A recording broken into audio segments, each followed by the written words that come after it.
It is Monday, April 13th, 2026. I am at Joel Pearl, thejoelpearl.com on Blue Sky, and it's time to get in the weeds. A marvelous Monday. I have been awake since 5 a.m. Pacific yesterday. I have had 60 minutes maybe of sleep in the last 24 plus hours. I feel like human garbage, but I'm here. Hi. Do you need coffee? I got a Diet Coke here, and hopefully that'll be enough. Diet Coke isn't like there's not enough caffeine in a Diet Coke. You know, once upon a time they made like a Coke Extra. It was extra caffeine. Yeah. I had it once. I don't think it really did anything. But the point is, it doesn't matter. That's why I go with coffee. I've had coffee. I load that. I was going to curse, but I won't. I load that thing up with some sugar as well on top of coffee. I used to have like the 2 times caffeine cups. I need to probably bring those back for WrestleMania week, but it'd be fine. I just load it up with sugar, multiple cups. You know, I'm Tony Khan cups deep. I've had about 3 cups of coffee since 10 p.m. last night. So, you know, that's why I'm so wide awake and chipper despite lack of sleep and everything. I'm ready to go. It's WrestleMania week, Joel. Get excited. Come on. What's wrong with you? I will after I take a nap and then get my 25% off. Nap? Yeah, 25% off nap. Yeah. Naps around here. Ain't no shows going on. Well, tonight, yeah. Today and tomorrow are like the rest days. These are the best days to try to get some rest, because once you start on Wednesday, it's all downhill or uphill, depending on how you look at it. It's downhill nonstop, no breaks. You know what I mean? Yeah. All gas, no breaks this week. That's right. Just like having high tea with your daughter, and she says, "You know what I mean?" That's a callback for Friday's show. Yeah, a lot has happened since Friday. I can't remember all these things. I mean, the most important thing happened on Friday. I remember that, but I can't remember most of these things. Brother, I got home and I felt like I've been gone for a week. And then I realized I've only been gone for like 37 hours. Everything's you haven't been gone that long. No, it was a quick trip. Yeah. Not my smartest decision. I learned a lot this weekend. I've done stuff like this before. I don't think I've done it in a cross-country format like this. Yeah, and you're older now. Like, you're washed. No offense, me too. But, like, you're washed. It's fair. leave a thumbs up for our washed asses, because at least we got that going for us. And subscribe to the channel. Tell your friends about the show. I'm more chipper usually, but I'm going to get through it today. And donate a super chat to get your question statement around the air. Everyone be nice to Joel. That's the ticker for today. But also tell him to make the thumbnail so our show doesn't look amateur. I should probably do that. Matthew Hooks sent a super chat that I'm going to restart because the show started. But I got another one from Valab saying, "Joel, why? Today is not the day for you to stay in the grind, brother. Also, why didn't you invite Tony to In the Weeds?" I told Joel, I was like, ask him to be on the show. And he's like, I'm going to ask about the Ricochet tweets. I'm like, coward. People are looking at me like I upset him. Yeah, I didn't think you did. No, I didn't. He was actually quite cordial with me. Yeah, I thought so too. Do you want to start there? It's going to be all wrestling today, folks. Sorry, folks.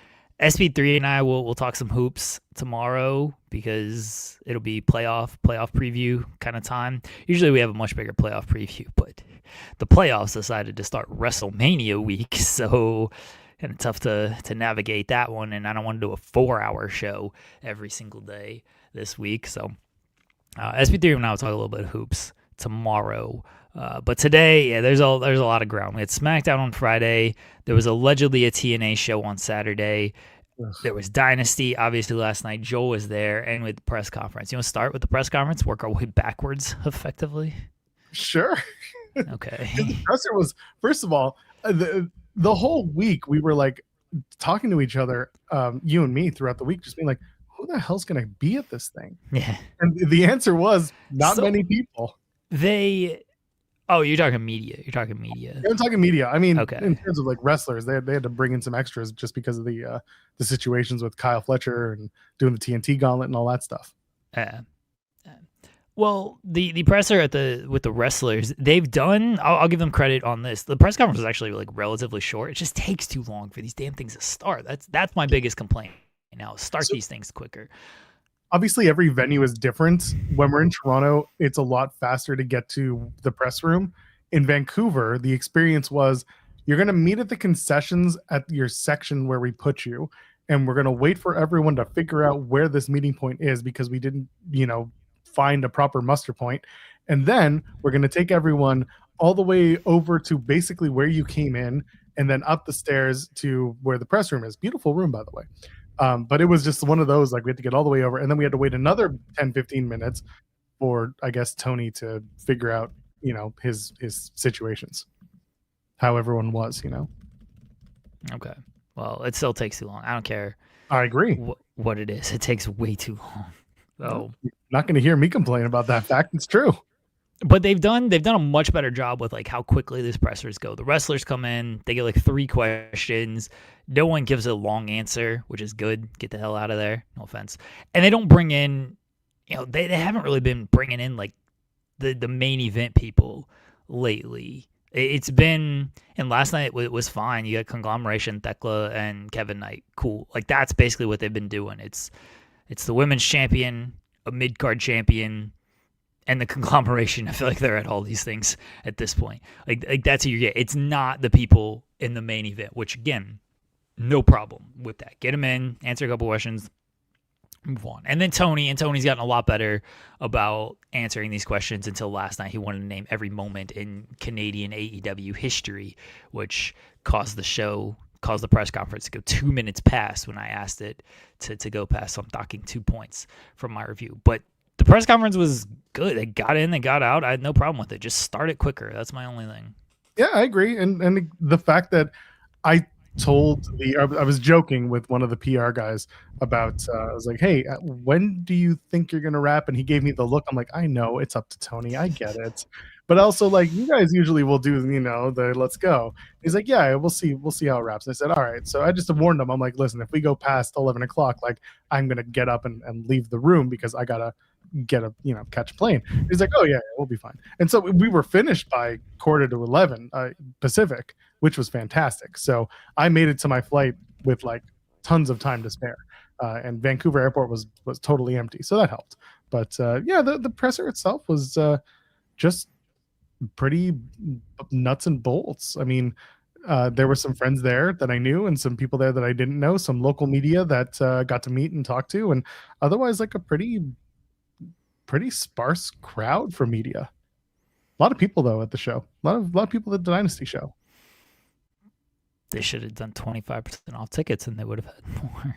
They had a really big walk up. Yeah. Someone had shown me photos of what the walk up was looking like on Sunday morning. So that was pretty impressive. I had never seen people actually go physically to a box office to pick up tickets before, but apparently it is a thing. Okay. I mean, I believe you. Like, I've walked up. I haven't bought tickets, but will call and stuff, and then people have been there. I tried to walk up to buy tickets one time, and they wouldn't let me do it. And then Bryan Danielson just let me on through, and he's like, "Yeah, I know you want to watch me face Eddie Kingston in the main event, so just come on in and watch the show." So, yeah, I mean, walk up is still a thing that exists. I hope nobody votes for you in the poll question. That'd be very hilarious. I kind of expected at this point. I didn't even realize it was part of the poll question, but here we are. Yeah, I want to give you some flowers here, as of course Zeno Hour does. I do got to give a shout out to Zeno Hour. He did lead us the way for the McAfee topic on he's going to announce discount tickets, and then we got into our whole bit that we do, but that doesn't start without Zeno Hour mentioning it. So I do have to give a shout out to Zeno Hour for that. SP3 would be here to bury you, but I'm not going to. Zeno Hour, you are a contributing member to this dumb show, and we appreciate you. Yeah, good for you, Zeno Hour. Broken clocks, right? I like Zeno Hour. He's fine. No issue with him. Anyway, it was good times. Do we need 30% off tickets? Sorry. I mean, maybe.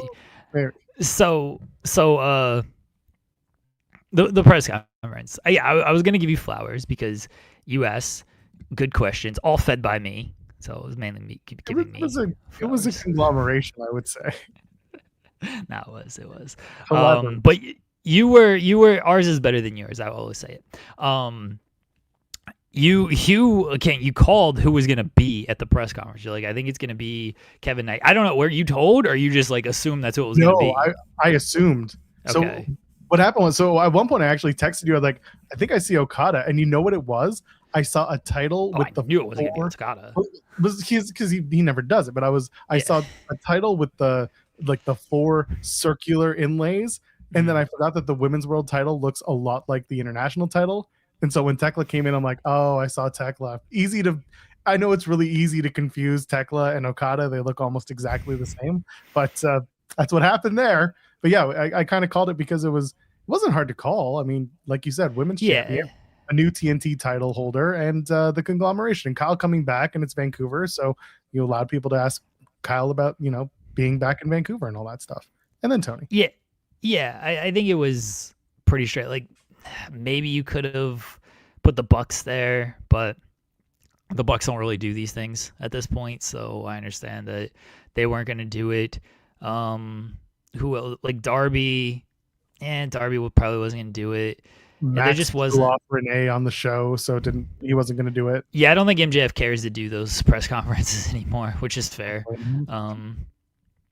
So it made sense who they went with. Again, they've been kind of going with these people at this point.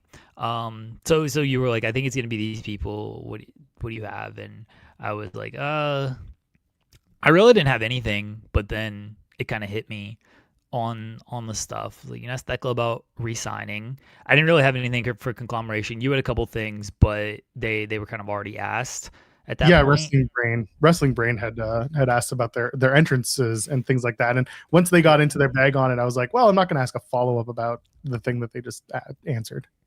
Yeah.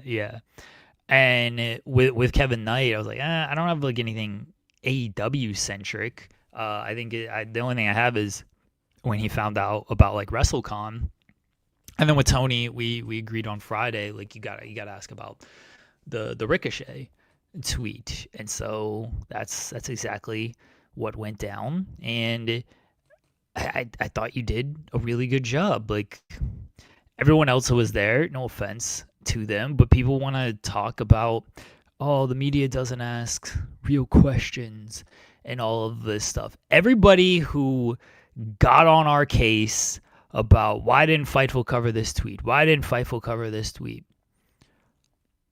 We asked the question at the press conference. Joel asked the question at the press conference. This hilarious moment of irony for me, because a lot of the shitstorm started because I opened my mouth and said I didn't think it was newsworthy at the time.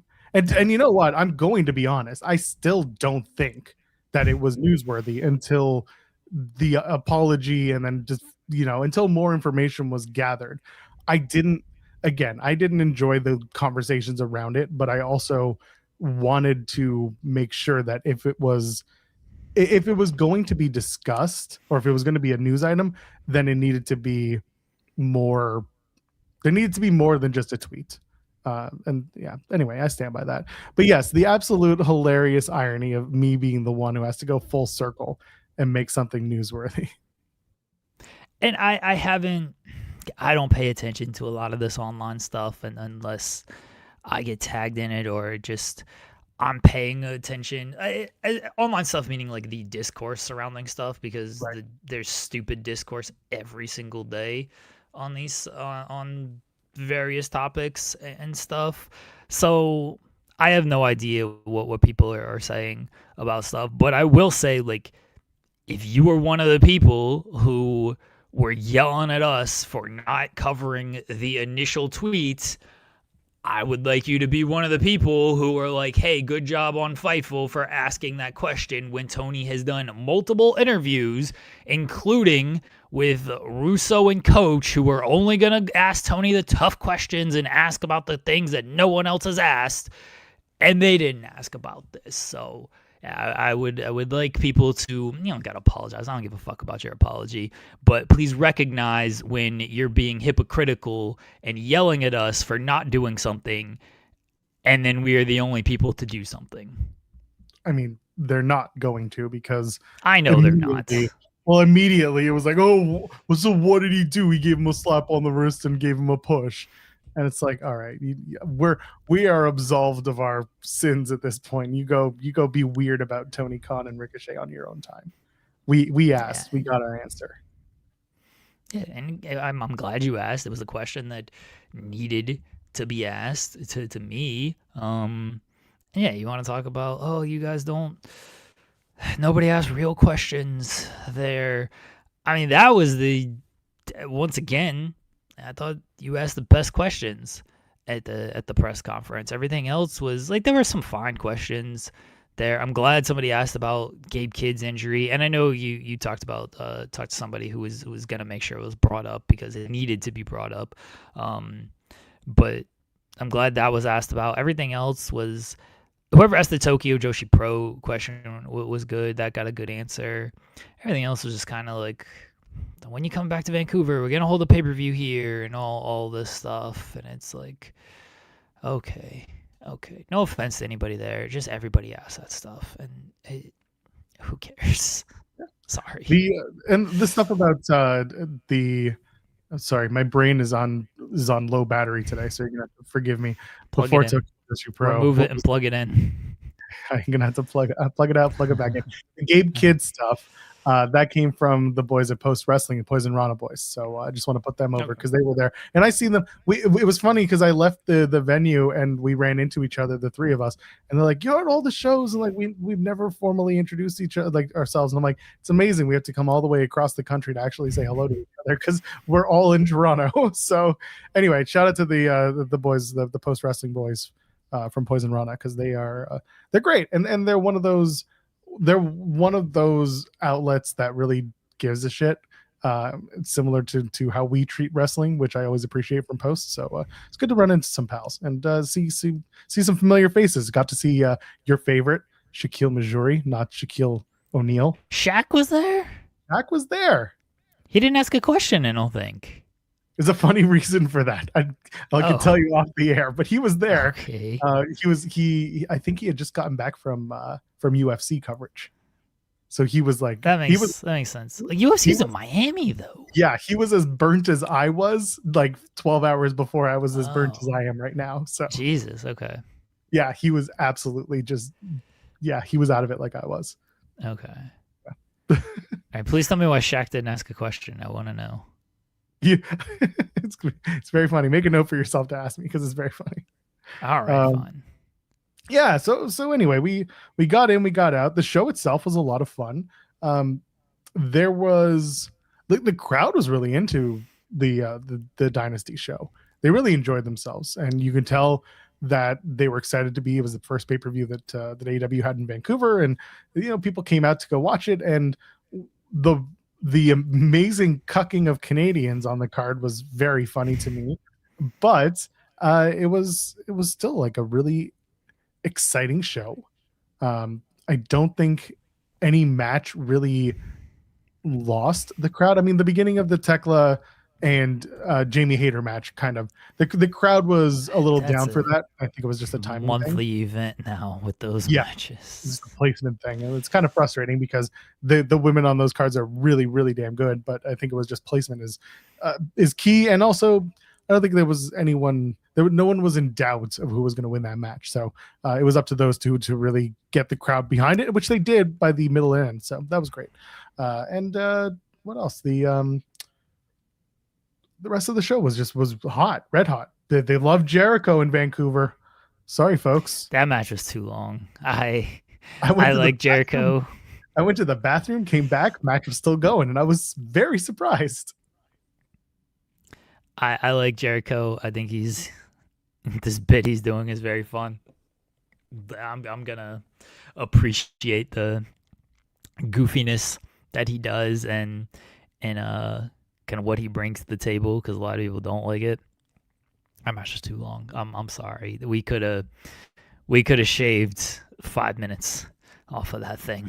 Because like that match was just less. And look, I'm glad the Bucks and Okada and Takeshita didn't go longer. I don't need these matches to go 25 to 30 minutes. But that match was like a perfect, nice 20 minutes, great opener. I mean, fantastic opener. Great's probably underselling it. But that match was, everything that it needed to be.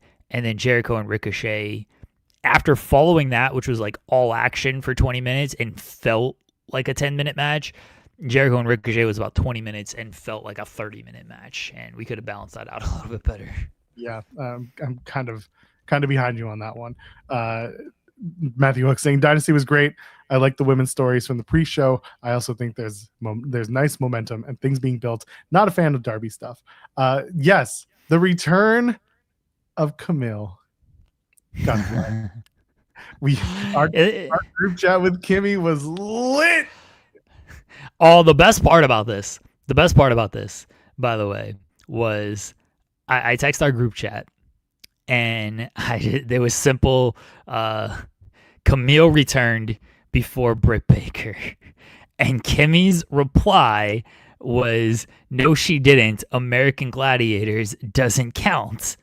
And then I replied with the digital exclusive of Camille attacking Willow. And I just said in all caps, care to try again. And her reply was just, what the fuck is this? So she had no idea that Camille had returned. And she was not thrilled about this. You're going to be miserable in Vegas all week knowing that Camille came back and Britt's still waiting. So yeah. And then she wanted Joel to ask Tony about Britt at the press conference. I was like, I will fire you. I don't know if I have that power, but I would fire myself. I can block you from doing this show at the very least if you asked about Britt Baker. I'm like, no, come on. The Britt Baker question has at this point become a meme in our show. Like we know the answer every time that it's asked. So why would we bother? It is very funny that on Collision, Willow was basically calling out. She's like, if you've been sitting at home, come back and, come after this title and everything. And a lot of people are like, oh, the doctor seems like she might be coming back off of this. I kind of thought the same thing. I was like, okay, maybe they're setting up for a Britt Baker return here. And then it was Camille during the pre-show, which rolled. The feeling is back, baby. Camille is back. The feeling has been restored. The brick house feeling. The feeling of a brick house. Ryan asking, Joel, did they offer you water at the presser? What about corn? There was no catering to be found where I was. I guess they had it in a different room. But the water, if you go back and watch, they always put like 2 bottles of water on each side of the dais. And then Renee walked in with her own bottle. And Tony had his big green bottle that he had and taken it. Well, no, after they finished and after they left, and I just all 4 of those unmarked bottles that were there to start, they were still there. So I'm like, I'm gonna take this for the road. So I had my water. I also had a water bottle with me, like an actual container. Like I have it next to me because my bag's all unpacked and in pieces. But I had that with me, so my actual water was with me. I've come prepared at this point to these pressers. I know what to expect. No corn though. Maybe in July or something. Yeah, we'll see. You should have fought Renee though. That would have been funny. Could you take Renee? She was doing a no doubt thing, and I appreciated that. She was doing her best. Speak. Funny. Yeah. You didn't answer the question. You kind of ducked that question. If you could take Renee. The problem is, if I try to take Renee, Mox is not too far behind, and he is literally the 400-pound gorilla. Yeah, but let's say like Moxley isn't gonna jump in, like. Then yes, I can take Renee.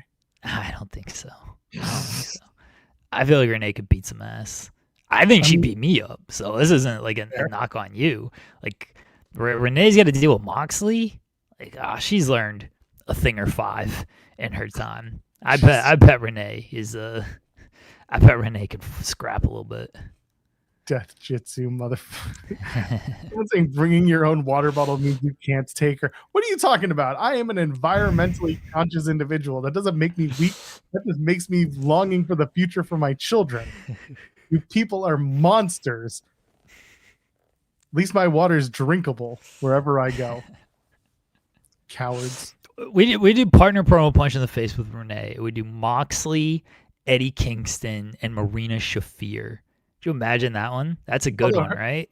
I'd probably replace Marina with Tekla at this point. Nah, Marina's a better option because I think she likes Marina. Tekla and her have this thing going. Yeah, maybe. Okay, that's fair. I'd do them both. Not now I just sound terrible. That's not what I meant. Yeah. No, we can't put RJ. She'd punch RJ. That's why you can't do RJ. No. Like, come on, guys. We got to make it difficult. Here, I get what you're going for. I'm surprised I didn't see RJ anywhere this weekend. He's a coward. He is a coward. It's true. But yeah, the Dynasty show, I think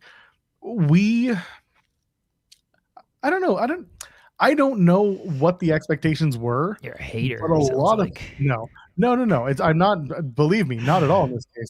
I think that a lot of the outcomes from matches surprised people, and that's not a bad thing.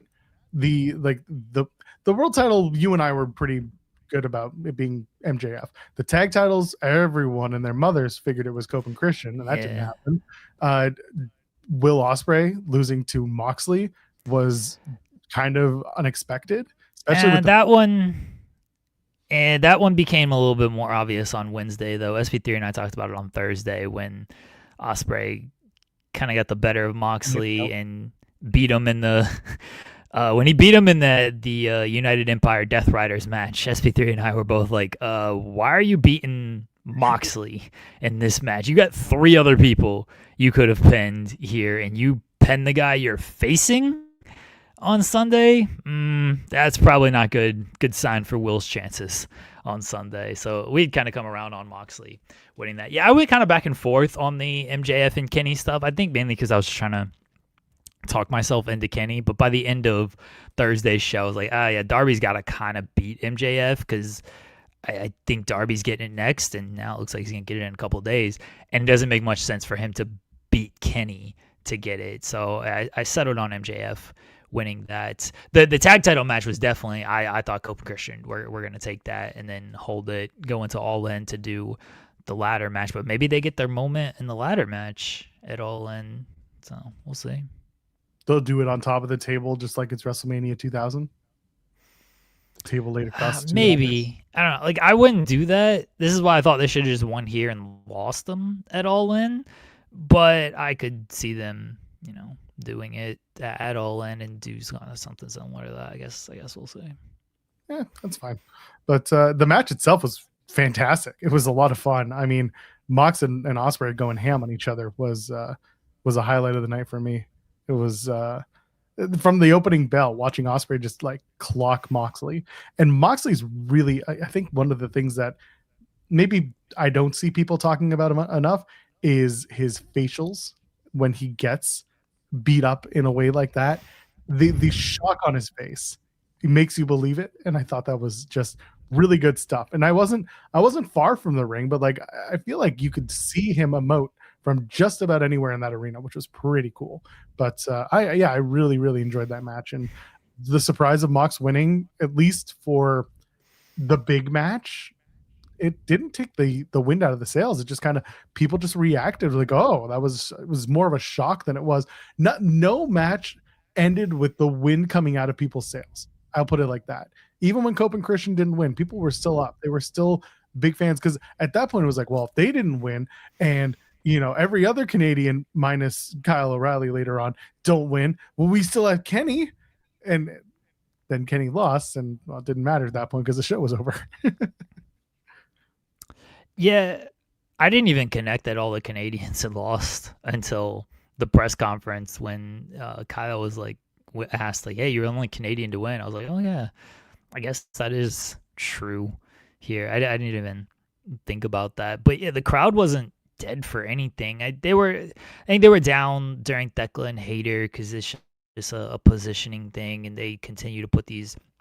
It's not only that like they're putting the women in a tough spot, it's that the build to these matches aren't exactly sound. And this one was tough anyway because apparently Tony was probably going to be on this card, and Tony Storm was probably going to challenge Thekla, and that would have been a much bigger deal. But it does speak to like you gotta get some other people over besides Tony and Mercedes, and that's where they haven't done a great job in building up kind of that wave after them. I think Thekla's getting there.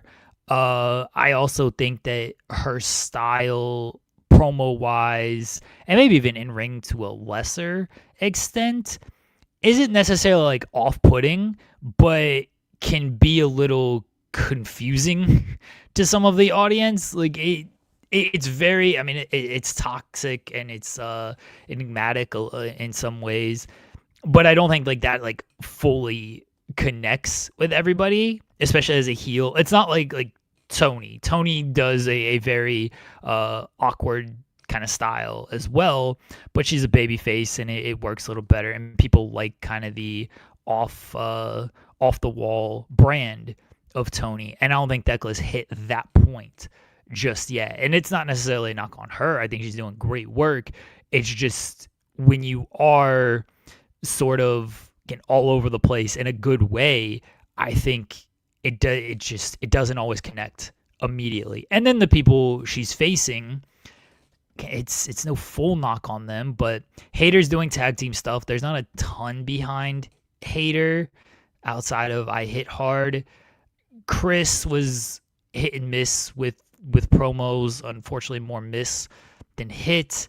Her in-ring work's fantastic, but there was no real connection with her when she got on the mic, and those have been her two big feuds at this point. So she hasn't been able to work with anyone that the crowd is sort of there with. Willow is obviously a big connector, but she's doing TBS title stuff, so she's not there with the world title. So it's been, people have talked about the women's stuff can be better. They can do better with that. Now, once I get in the ring on the pay-per-view, the matches are good. They get the crowd there, but getting to the pay-per-view, the crowd's not as invested in it. Yeah, it's one of those, like, Tekla's really good at talking you into the arena and talking you into the match, but her opponent needs to also do the same. And she hasn't had a Mike caliber matchup just yet. And Tony Storm would have been that person, but that's not to be for now. And like the Chris Statlander stuff we've talked about, it didn't really go over well because Chris is not the best promo. And same thing with Jamie. Like Jamie was the closest, but there was no time to build it up, and it wasn't believable either because, like you said, she's more doing Brawling Birds and tag team stuff. So it wasn't going to work. I don't know who can come in and give Thekla that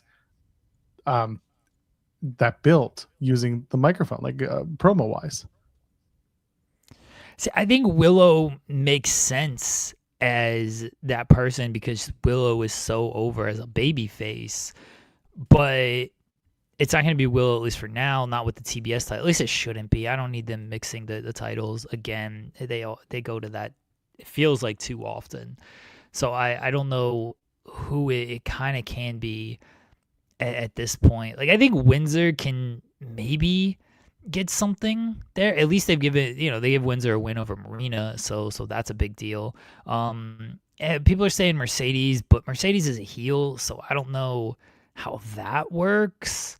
Unless you're going to turn Thekla, but at that point you have to turn Sisters of Sin. And I wouldn't turn Thekla either. I don't think it fits. Yeah. I mean, I get she's gotten popular with her promo, but it should never be to the point where people want to cheer her. She's talking about putting bitches up on the pole. Like she's talking bad. So for Mercedes to come back and do it, it doesn't work. However, go ahead. I was going to say, if they find her story to turn her into a babyface, then eventually, yes, those two could get a good program going, but not right now as it stands. I actually think that Harley Cameron would be really good here because Harley is very off the wall and I think could play into a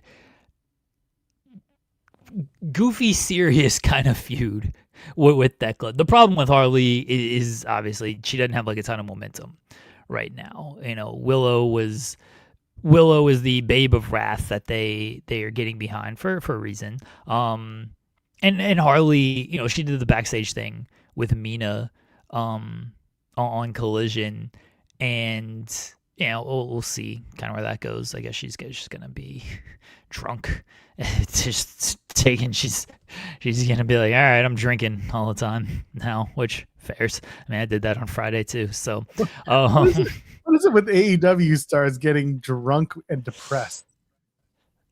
man, it's tough out here in these streets. All right, let them live. Let them live. Okay, it's rough out here. Yeah, like I kind of think Harley can bring something there. The problem with Harley is like in ring, she's not as good as people like Hater and Statlander. But if you're looking for someone to kind of get the crowd behind Thekla a little bit more, Harley's proven that she can get the crowd behind her and get the crowd invested in a title win. I mean, look what she did ahead of Grand Slam last year against Mercedes. Like, there were people advocating for her to win that match because she had done such a good job getting the crowd behind her in that Mercedes feud. And I don't think she gets enough credit for that. Like, people want to get behind Harley Cameron. She's a very likable person. She's very quirky. She's very talented, and she knows how to sell herself and her opponent in those. But I don't think that they're gonna go with Harley in that spot. But that's honestly like where my mind went as far as a microphone wise, match wise. I don't know how that would look. I don't think you'd go super long with that. But if you're looking for promo wise, I think Harley, she might be the best option. I'm looking at the roster now, and I see people saying, you know, bring in so and so, bring in so and so. I want to work with the roster we got. I want Tony to make use of the people that he has and work with them. To what degree? Well, we got to look at who's available. Let's get Karen Jarrett in there. Sorry, it's the first name that came up. I mean, just looking down the card, and there's no one who stands out immediately, but doesn't mean that there isn't somebody who could break out. Or you just got to find a better way to build these women. Like, yep. Statlander, you can build her more on the wrestling than you're doing, and you're not like you didn't really build Statlander.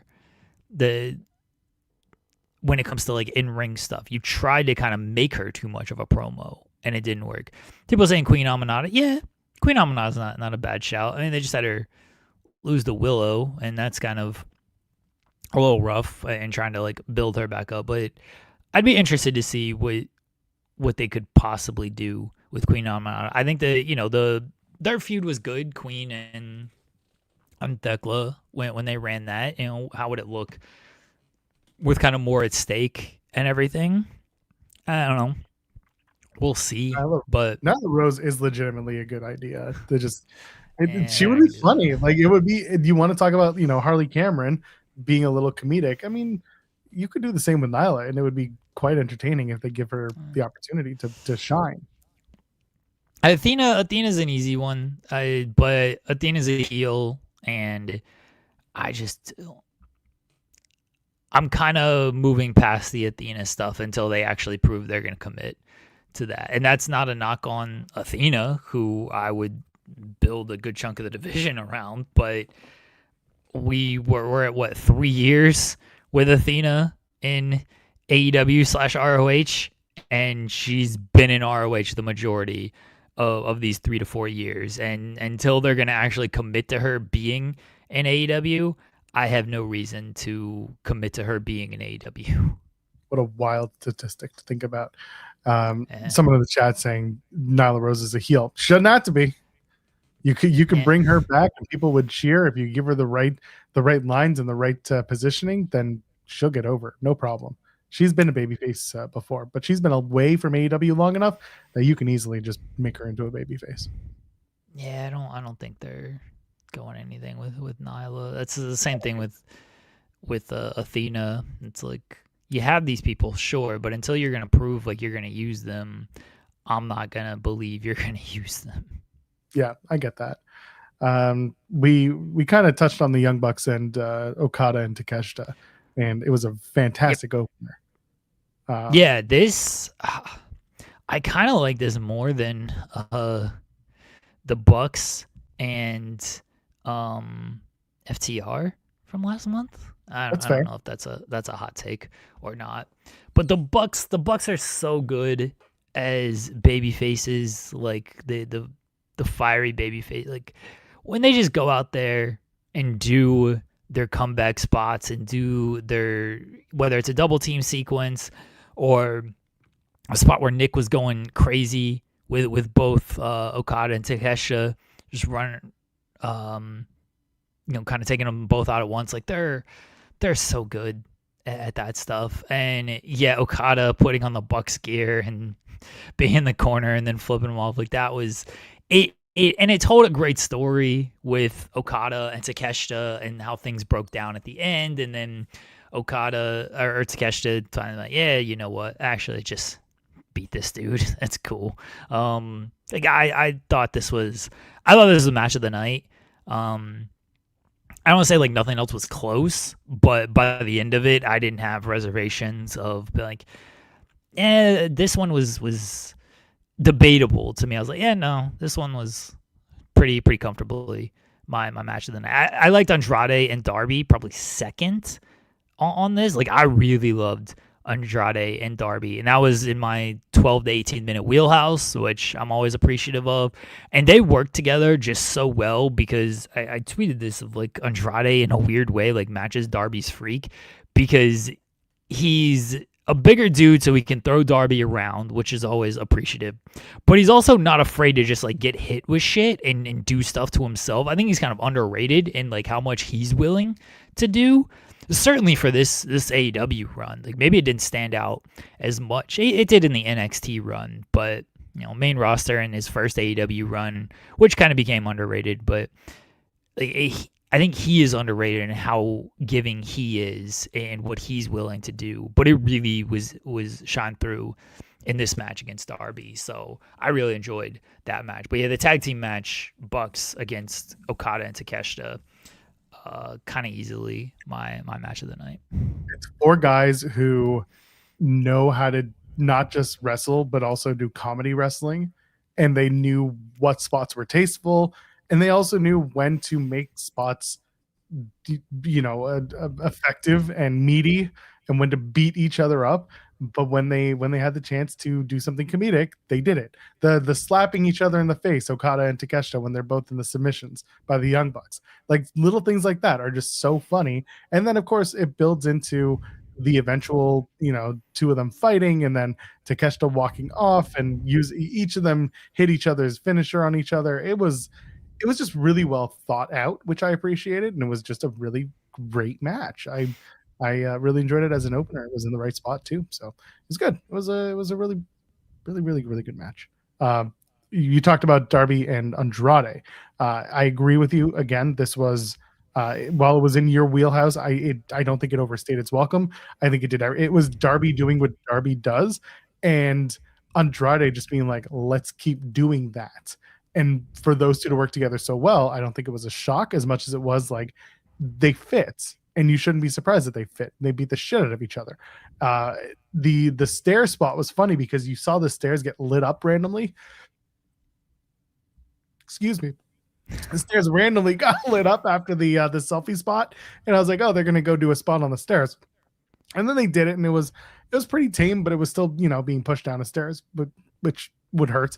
But just again, ironically, tasteful violence from this match, because I think Darby and Andrade knew what else was going to be happening in the night when it came to different spots. I think this is one of those times where it feels like the producers really did keep up with each other and talk to each other and make sure that it wasn't the same finishers or the same movesets going into every match. So that was really good. And Darby winning, not a huge surprise. I think the way that he won with this, was it what's it called? The Mousetrap? Last Supper. Was it called the Mousetrap at one point? I don't recall. That's the Last Supper, though. Anyway, winning with that, it was right. He had a much bigger opponent to deal with Darby, or with Andrade, and either way, the right winner in this case. And for Andrade to shake hands afterwards, that was a little bit of a moment, an unexpected moment. Yeah, I was surprised at that. We'll see what happens coming out of that, because Takeshita and Don Callis kind of on the outs right now, and now Andrade doing this with Darby might not go over too well. But Andrade has also like kind of babyface energy as well. Like the crowd obviously wants to cheer him. Him taking off his pants gets the biggest pop of the night. So brother, they were chanting "Take the pants off," and he did it. And the applause, the room was just loud as hell. I shouldn't have been surprised, but I was a little surprised. People really wanted him to take the pants off. Yeah, so, but when I do it, nobody cheers. So like he has babyface energy, so it wouldn't be surprised like if they do end up turning him babyface. But yeah, I thought this match was fantastic. And then Darby won, and later in the night he called his shot for Wednesday, and I think he's gonna win on Wednesday. I like the idea of potentially doing a home and home AEW world title feud, because if you're going to do it in Seattle, it's close to Everett or Seattle, whichever. Everett. It's still, I saw Collins being like, they're 30 miles away. It's like, it's the same as Brampton to Toronto. They'll call it Toronto, but it's or when they did Boston, but they were actually in what's the city in Boston that's like long, anyway, far away. They do that with Hoffman Estates in Chicago, right? Yeah, exactly. So the idea of Darby winning in his home area, and then Max being so incensed that he's not going to be part of Double or Nothing because he's not the champion anymore, and he's like, now he gets his rematch clause, blah blah blah, and he gets to Double or Nothing. Like there are other ways to tell that story, but the idea being he gets the rematch and wins it back in his home, at his home, which would be a lot of fun. So we'll see. Yeah, that's what I expect to happen. SP3 and I talked a lot about this on Thursday, that I thought Darby was going to get the title. I don't think he's going to hold it very long. And so when they announced that they're doing the title match on Wednesday, I was like, oh yeah, he's probably going to win it, and then I assume lose it back at Double or Nothing. And people are like, well, MJF has to be the champion going all in to lose to Ospreay. I'm like, Darby winning the title on Wednesday doesn't prevent MJF from being the champion going to All In. There are months until we get to All In, because I don't think Darby's not a long reign guy, right? He's not a guy that needs the title for 3-6 months or anything like that. He's Foley. What was Foley's longest title reign? I don't know if anybody knows off the top of their head. I'll look it up here in a second, but like it couldn't have been more than maybe, like, I feel like 5 months is overstating how long he held some of these titles. Like he did not hold the title very long. He held the TNA title for 63 days for 2 months. Foley didn't even like have the title a whole lot. 26 days, 20 days, 1 day. Foley held the title combined for like 3 months, not even. Foley did not, like, that's who Darby is. He's Mick Foley. And there's nothing wrong with being Mick Foley. Mick Foley is one of the most beloved legends of all time. He didn't need the title for very long. Darby doesn't need the title for very long. It's okay. Yeah. But let's put it on him. So he's in the lineage. And then take it off of him because he's not long-term champion material. Whatever. And then Max gets it back and it's heat and blah, blah, blah. And we're back off to the races. This is a little detour. I think it's entertaining to do. I saw your tweet about people talking about Reigns of Terror. And I was like, I did not realize that there were people who were upset about Max, who has had very few title defenses, is suddenly, a reign of terror in AEW.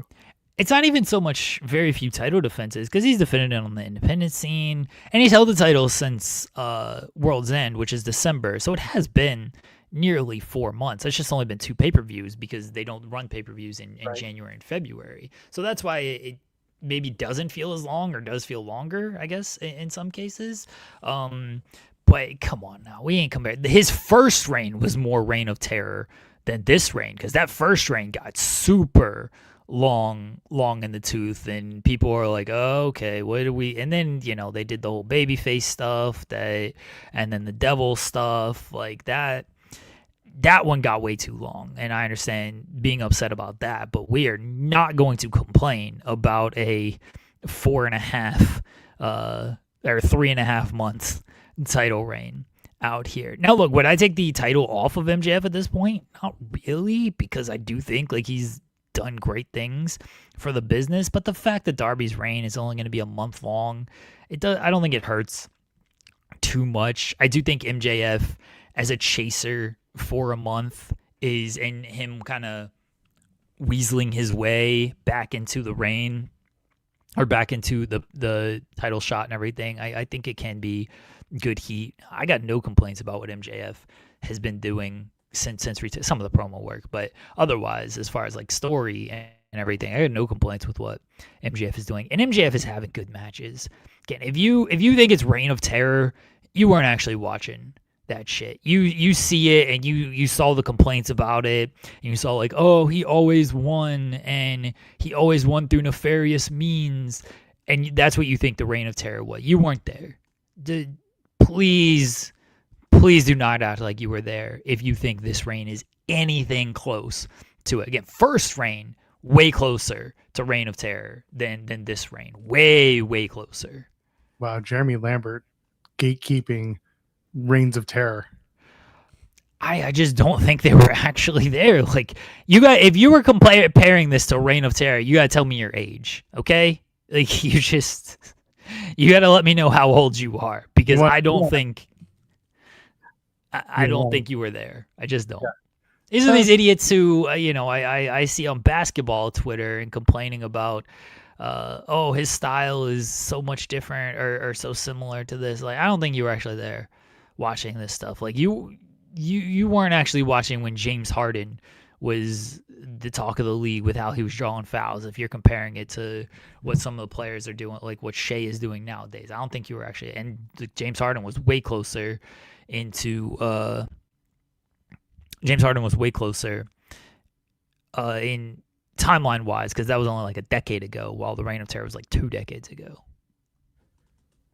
Shall we move on?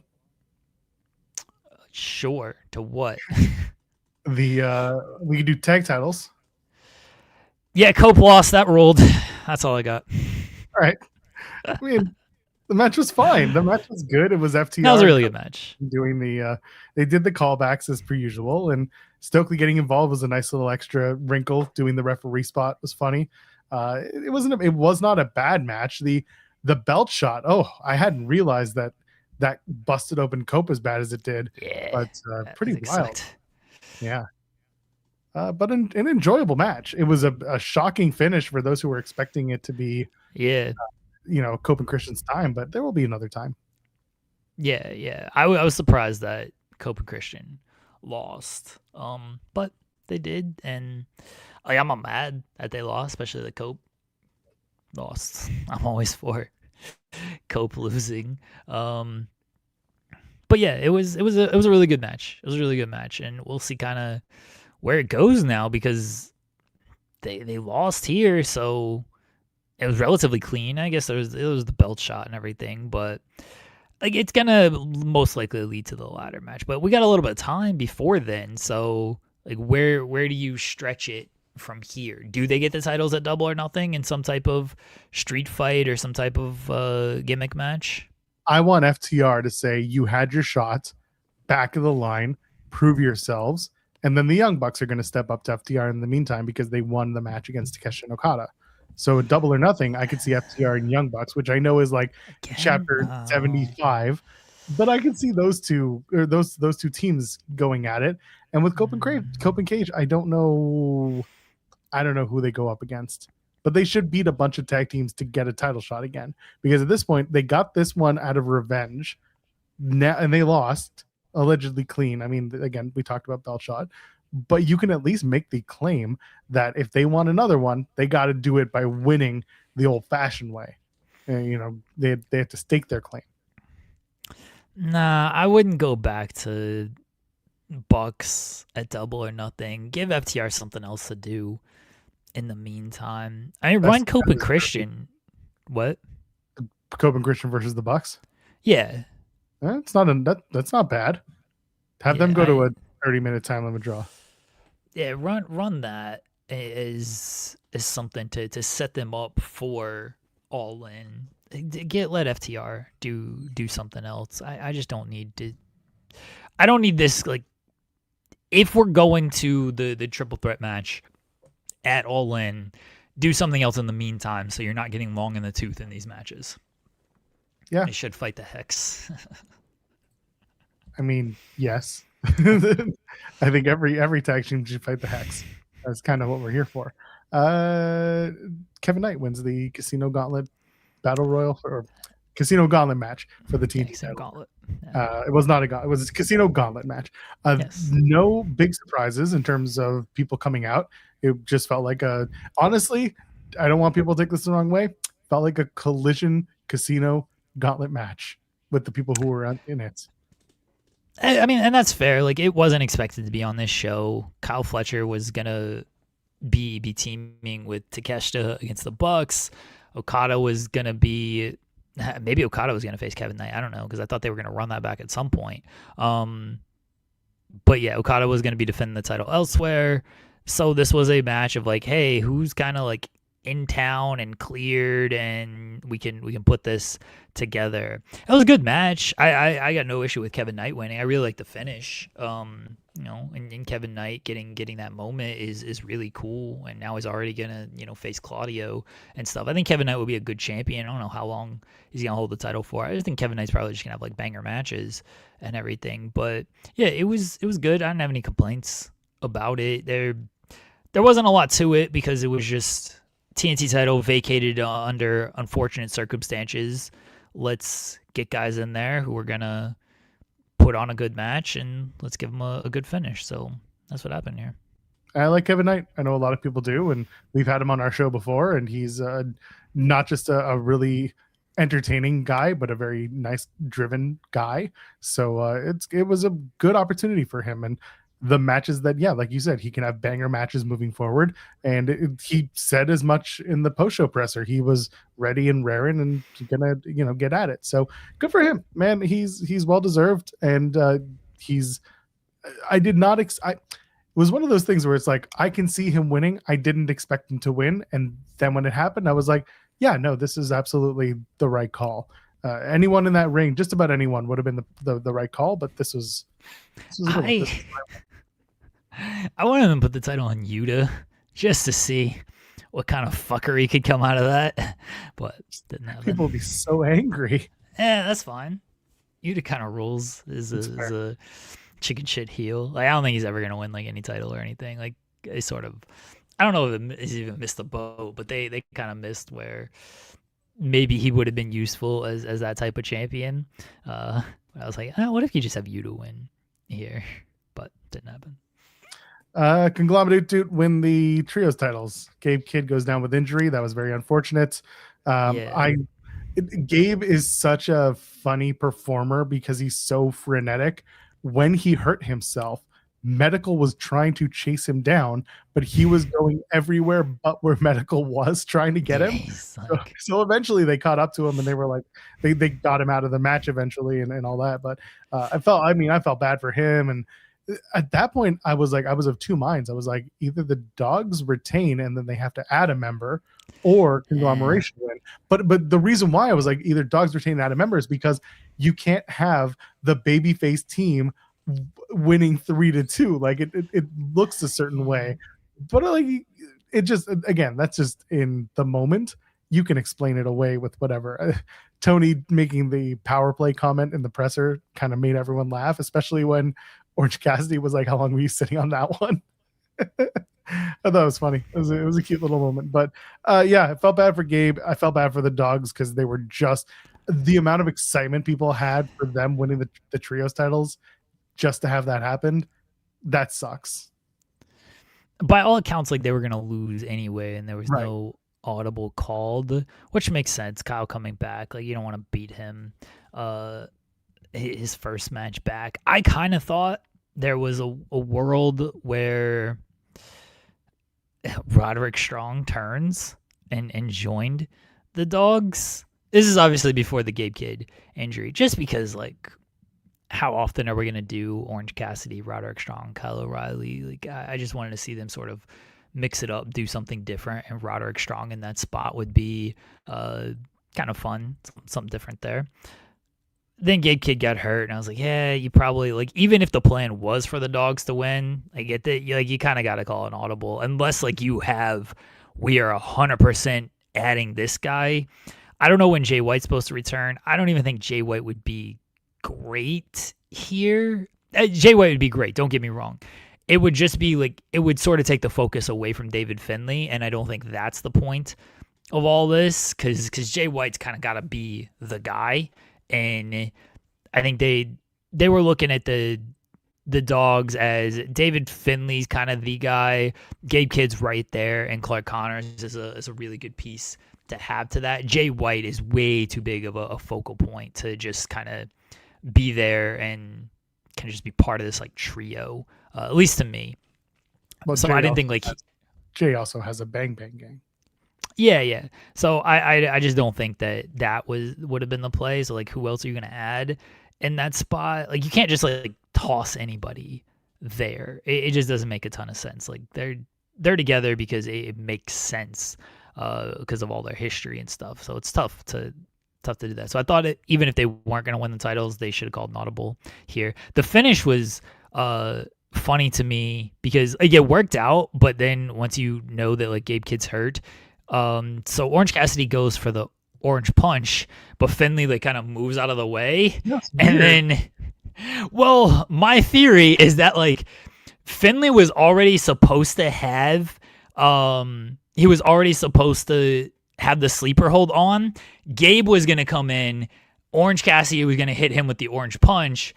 And then Roddy comes in to hit the knee on, to hit the knee on Finlay to break him off of the sleeper, but because Gabe wasn't there, they kind of had to reroute that whole finish, and so that's what I think they did there. And look, they rerouted it well, but the fact that like, and maybe that was an Orange Cassidy call because I think he's good at that kind of stuff. But yeah, Finlay like wasn't even like looking at Orange Cassidy. He was just like, I'm going for the sleeper. And then Orange Cassidy just like missed his punch. So I honestly think like they kind of called an audible on that portion where Gabe was supposed to take the orange punch there, but he just wasn't there. Yeah, Cassidy just kind of landing and then looking up being like, what happened? Why didn't anyone sell for what I did? It was just very comical. I was like, did somebody just screw up? But I think what you laid out makes a lot of sense. It was just very funny in the moment, just looking at it being like, something is amiss. But they got it. Works for Orange Cassidy's character too, right? Like he can easily get away with doing what looks like a little bit goofy, but it works for him. So yeah, he bringing in the JanSport bag with 3 trios titles in it. Oh, heavy. Those things, it doesn't work, but good for them. They got the trios titles. The conglomerate dudes back on top. I did like their entrance. Their entrance was very fun. I liked what the Dogs did afterwards. Yeah, I like that too. That was also very fun. And then I like Gabe Kidd being high as fuck on painkillers in his social media promo. So love that I ask about a social media policy and then Gabe Kidd just gets to go and do that. He didn't say anything too incendiary. If Gabe hadn't gotten injured and if he had been at the presser, I would have asked Gabe, like, how do you keep such a steady stream in the middle of an entire arena full of people who could see you doing it? That was going to be my question to Gabe Kidd. Clark Connors was honed in on Gabe's dick, by the way. Like he was looking there. He had to make sure the right stuff was coming out. Big fan of Clark Vance. Sorry, Clark Connors.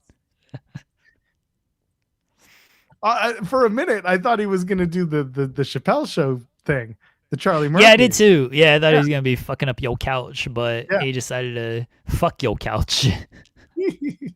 Fuck the title on the couch. And the thing is, I was like, I don't really need the Dogs entrance because blah, blah, blah. And then I realized that the stuff was still on the stage as they were like getting ready. They used a legit door for that damn thing, because David Finlay was beating the shit out of it, and it was not going anywhere. This was not a Ultimate Fighter door where Rampage kicked through and tore it all down. It was clearly like very cardboard, and he easily destroyed it. Nah, that door went into business for itself against Finlay.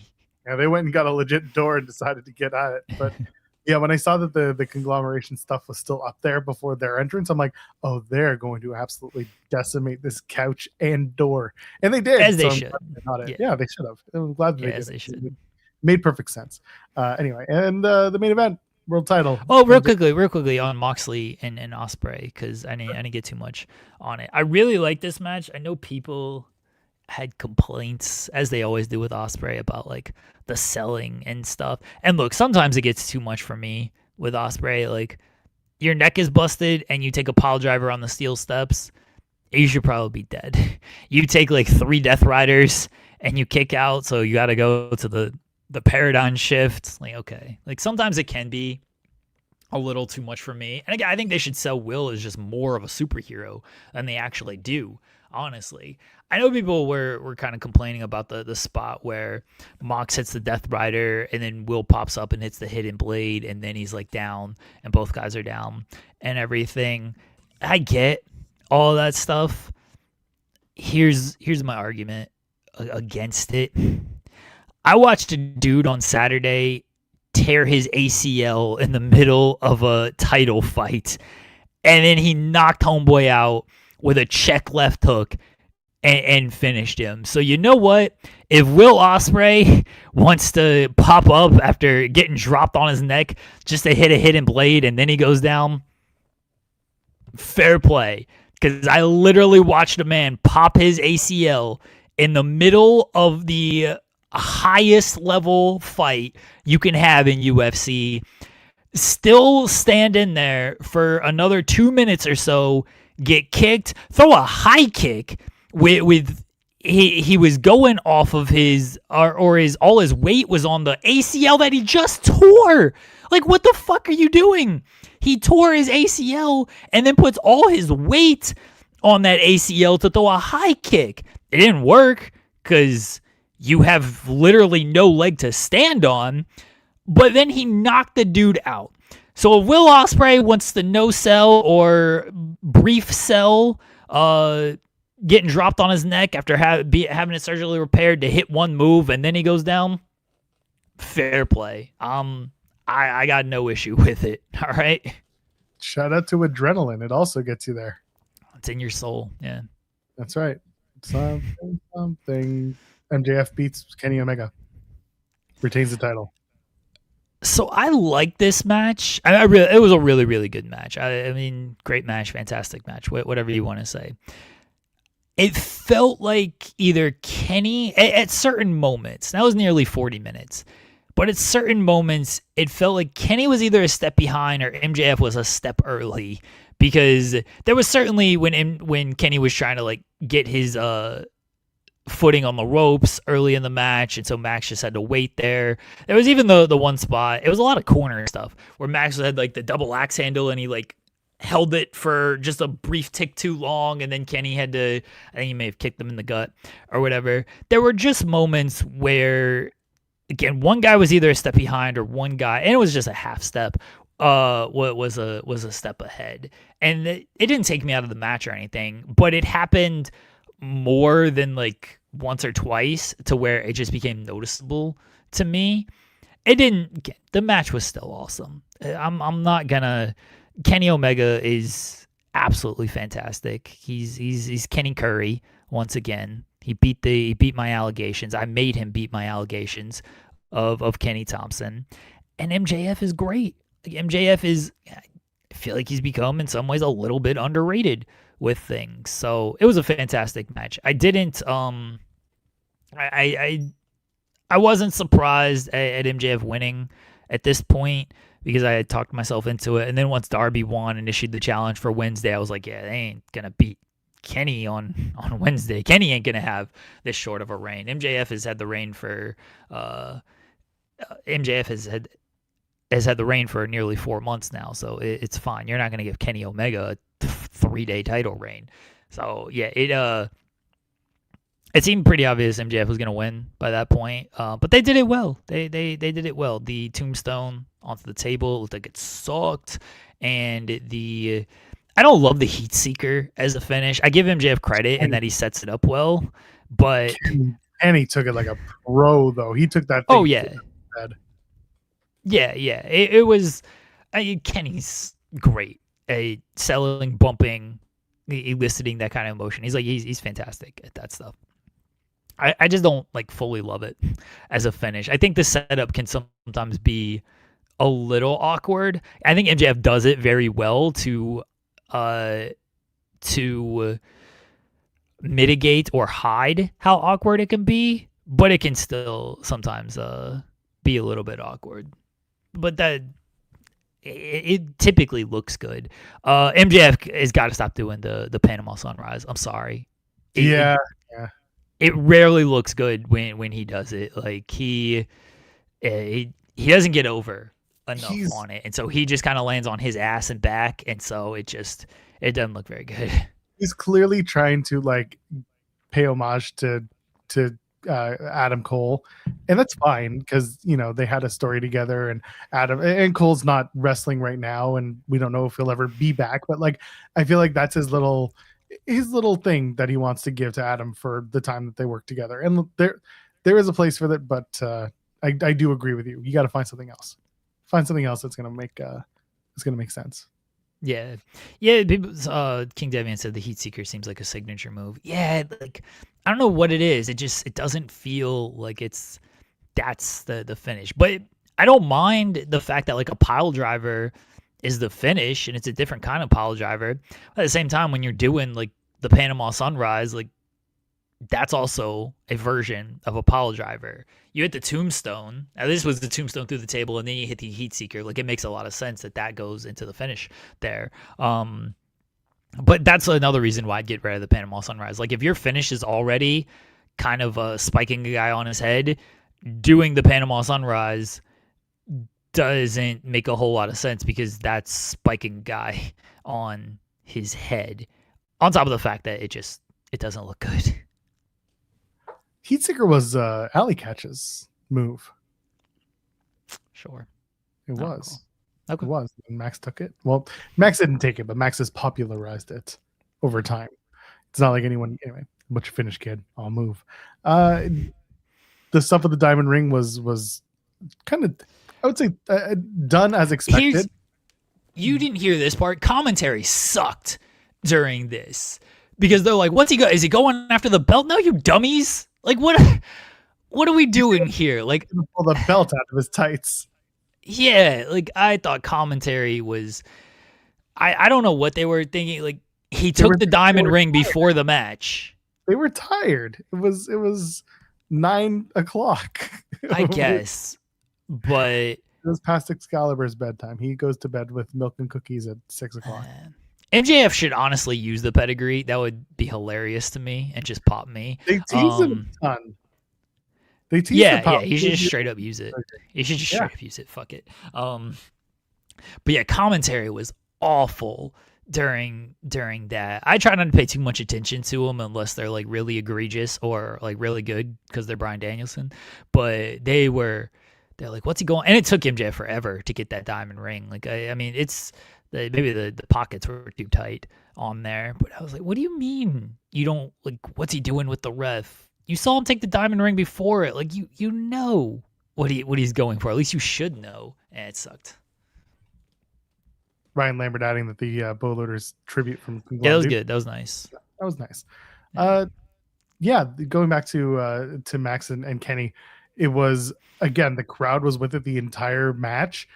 The one good thing about the West Coast crowds is that it is earlier for everybody except for like me. So they were into it. And it was really cool just to watch them like follow throughout the entire night because no one was lost in the match. As long as it was, they went, all of 40 minutes and they got everything over. Even on the spots where they were kind of cooling it down, they still had the crowd with them. And that was pretty impressive. But overall, like a great match for MJF and for Kenny Omega. And this was one of their one of the better matches for both men, because they've only faced each other once, but I'm saying like lately both men have been having some great matches. Individually, this was one of their better matches.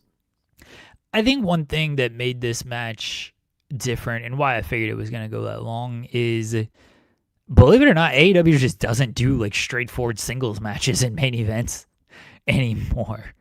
This was the first one since Hangman and Fletcher, because they did the 4-way, they did the Texas Death, and then they Darby was headlining shows with Moxley, and they've done the steel cage match, the unsanctioned steel cage match. Obviously, they did Texas Death at All In. Like, they just don't do a ton of like straightforward singles matches in the main events. Like, there was only a couple last year. One was Moxley and Cope, unfortunately. And then they made it up with a plunder match the next Dynamite. Yeah. They did the I Quit match. Like, Fletcher and Hangman was the last one that they did.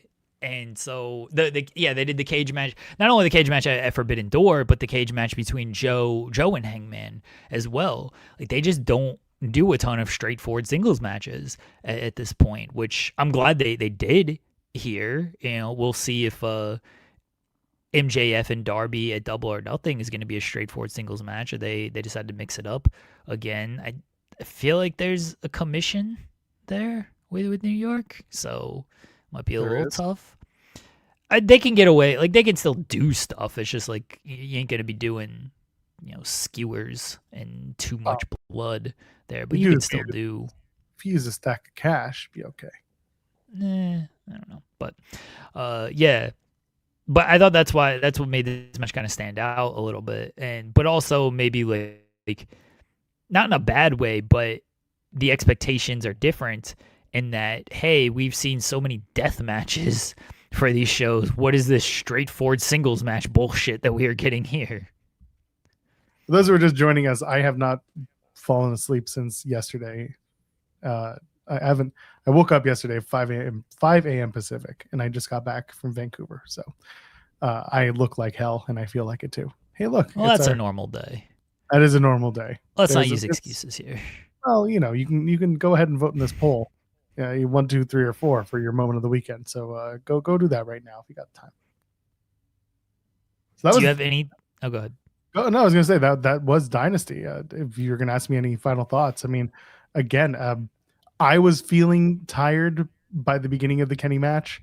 I'm not going to lie, I was yawning, but I wasn't at that point where I was like, this sucks and I want to go home. I was more like, I need this main event to get me to the next part of my day, and they did it, and I was able to keep up with it and was able to do the things I needed to do to get into it, and it was again, very well placed, well paced match, and it was as long as we said it was going to be. I think we said 45, and they went under that, but not by much. So a great match, and I'm looking forward to Darby and MJF on Wednesday. Yeah. That was a really good in-ring show. No like super major moments that were like, oh, this person returned or this major title change happened type of thing, but that's completely fine. Like, you just did a really good straightforward wrestling show, because AEW is where the best wrestle. And also, like, again, they had a very quick turnaround from Revolution.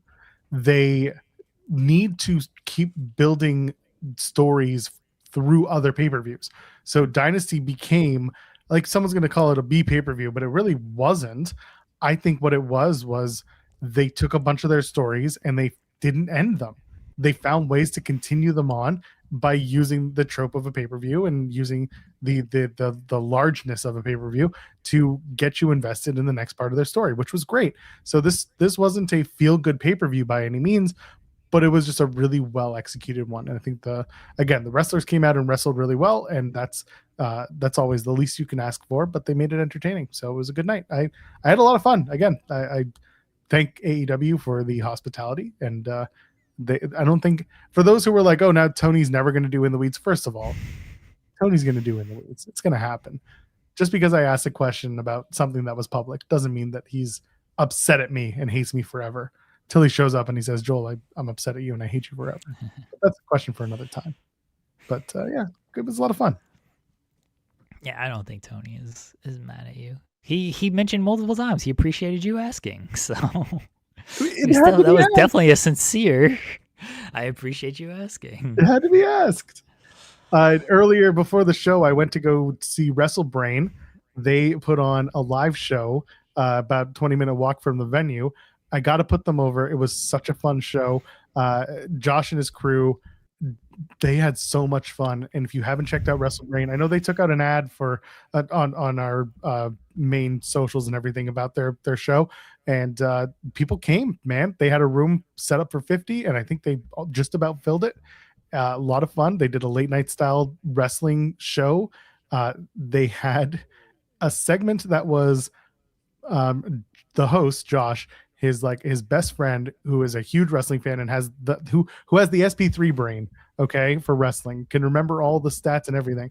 They had him do a beat the guy, and I got called up first.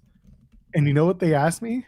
They asked me a question from the April 1st Dynamite, and I hadn't watched the April 1st Dynamite because it was the April 1st Dynamite.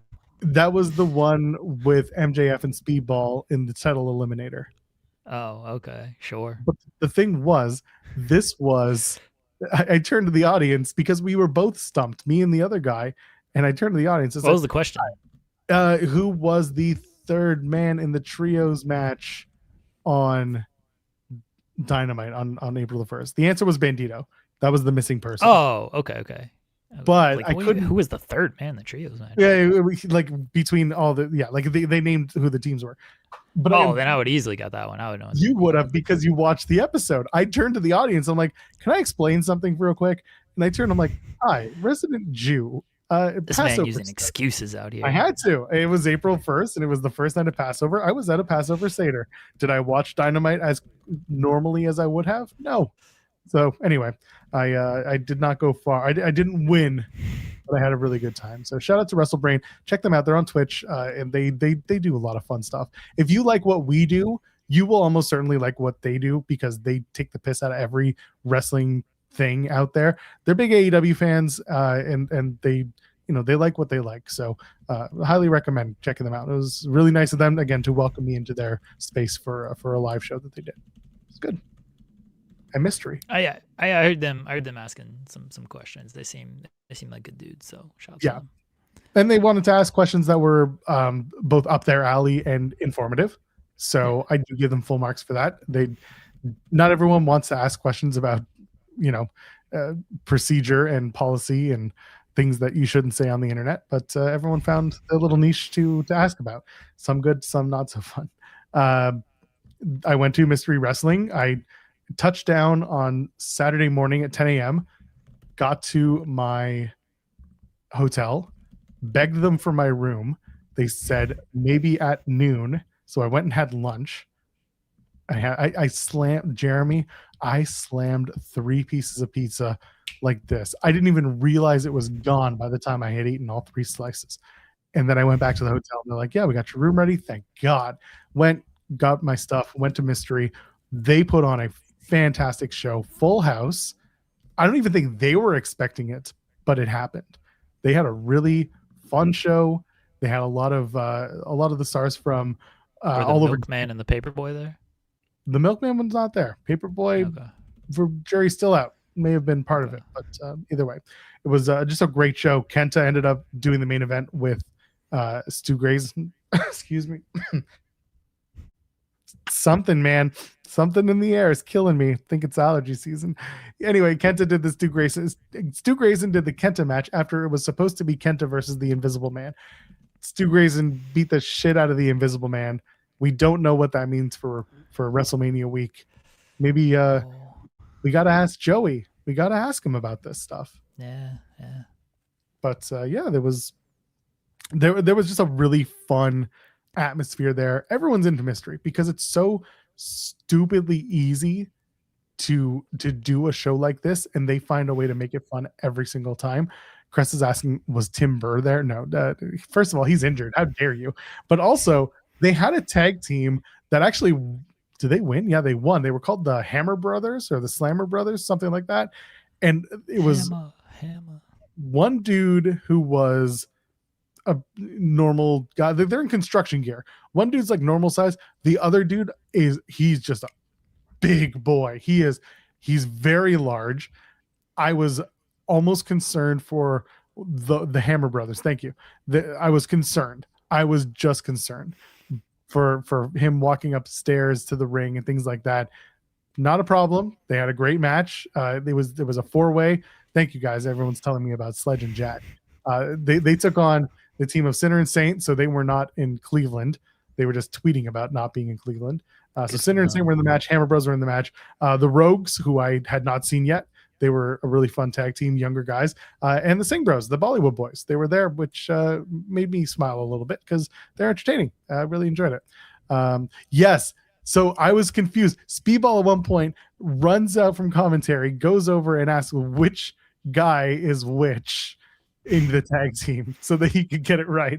And I was like, are you giving time cues? Like, what was going on? So he left to go ask. Now that I know, that makes it even funnier because obviously I don't hear the commentary in the room, but a really, really fun match. Every match there delivered in some way. Shout out to London Lightning. Jeremy, London wrestled a match against Daisuke Sakamoto. Was it Daisuke Sakamoto? Pretty sure it was. I can never remember these names. I'm old and decrepit. Who did they face? Daisuke you're the one giving shout outs. I know. Daisuke Sasaki. Sakamoto was someone else. Sasaki. Daisuke Sasaki. So it was London Lightning and Daisuke Sasaki. And you know what they spent most of the match doing? Take a guess. Take a guess. Sleeping. No, they beat each other's dicks off. Not beat. They're jacking off? Yeah, pretty much. Okay. They were kicking each other. They were kicking ropes into dicks. They were punching dicks. There was a whole lot of dick punching and kicking going on. And London Lightning and Daisuke Sasaki absolutely worked to my pro wrestling proclivities and made this potentially my match of the year. Maybe my match of the year. But it was a fun match. You do love dick play in wrestling. I do. I can't explain it, but I can. Your favorite Matt Brannigan was on the show. Okay, so what happened here? You texted me. Hold on, I gotta find your dumb text. You texted me. Oh God, I gotta scroll back because I gave you all the great questions for the press conference. Shut up. It's your best friend Matt Brannigan, but like, there's no picture or anything. For some reason, I thought you were watching, but I don't know. Saturday at 6:30. I don't know what I was doing Saturday at 6:30, honestly. But I thought Brannigan like stole your phone, so that's why I was like, "Please punch Joel." No. So he had a match. I thought like there was a photo that was gonna come through or something. I was like, "What are you talking about?" That. Okay, like no, I was not watching Mystery Saturday at 6:30. I don't know what I was doing Saturday at 6:30. Maybe I was getting Wrestle Brain. Who knows? But no idea. Brannigan and Psycho Mike had a really good match, a really fun match. Again, you got to go and watch it because Brannigan he spends the whole time trying to get Psycho Mike to drink. Psycho Mike keeps saying no, and eventually he takes a drink. I can't do it justice. It revolves around Matt Brannigan getting his power from the booze, and then Psycho Mike tries it, and it does not go over as well as it did with Matt Brannigan. There's crying, there's hugging, there's laughter, there's psychotic Mike. It was perfect. It was a boozer weight belt is a good one. They chanted he's a lightweight at Psycho Mike after he took a drink and promptly fell down. It was good. It was fun. I liked it. This was the match of the night though. Falls count somehow. They put Cecil Nix and ELP in a match together with Aubrey Edwards as the referee. And only Aubrey knew how the match could end. So as these two men, ELP and Cecil Nix, are beating each other up, they are trying to figure out how this is supposed to be won, how the match is supposed to be won. They're taking out ladders. There's no pin. It's not a pinfall match. It's not a submission match. It's not a no DQ match. It's not an I quit match. They just keep going. All of the things. And every time Aubrey's like, it's not that. It's not that. It's not that. And then eventually, from her pockets, she pulls out 2 lighters. It was an Inferno match, Jeremy. This was such a fantastic match because these 2 guys went for it, and Aubrey, I know there are people who give Aubrey shit for like getting herself over as a referee. This is one of those times where you do it and it makes perfect sense and it looks so much, it looks so perfect. Go out and watch this match. It was a blast. I interviewed Cecil Nix, and I also interviewed Fresh Air. That's Junior Benito and McCrae Martin. Those are going to come to Overbooked. They were really fun chats and very like loose because these guys are so much fun and they don't take any of this stuff seriously, but they care about the work that they do. So it was good to finally chat with Cecil because that's something that we wanted to do. I've done solo interviews with Benito and McCrae years apart. To do it together with this new Fresh Air as they are and as comfortable as they are, it was a lot of fun. We had a really good time. They actually teamed up with Sasquatch. They lost to a bunch of guys from Dragon Gate, Dragon Kid, Yamato, and KYZ. But watching Sasquatch come out in a Fresh Air uniform was also very good. But yeah, Mystery was great, man. Go check it out. Go support Mystery Wrestling. They got a place in my heart because they run Ottawa. It is one of the places in Ottawa that have built a great showing, and for them to be growing and playing all of these new venues and new cities and new countries is pretty incredible stuff. And people seem to like them. I can't blame them. I do like Mystery Wrestling. I've not had a chance to watch the show yet. There was a lot of wrestling on this weekend, so I've not had a chance to watch it. But I do like their shows. They're very much up my alley. So then I went back to my hotel. I was exhausted. And I said, I wonder what's going on in the old TNA. Yeah. Let's burn through this TNA show. No one could possibly care. I actually had... no good. What? It was no good. No. I actually had a chance to go to this show. When I was in Cleveland. It wasn't too far away. Our plans got kind of changed on Saturday, and so Saturday afternoon my wife is like do you want to go to this TNA show? And I'm like, no. Not really. Like, there was literally nothing on this show that like sounded great to me. I knew some of the matches would be good, like hey, Ali and Trey, you knew that was going to be good.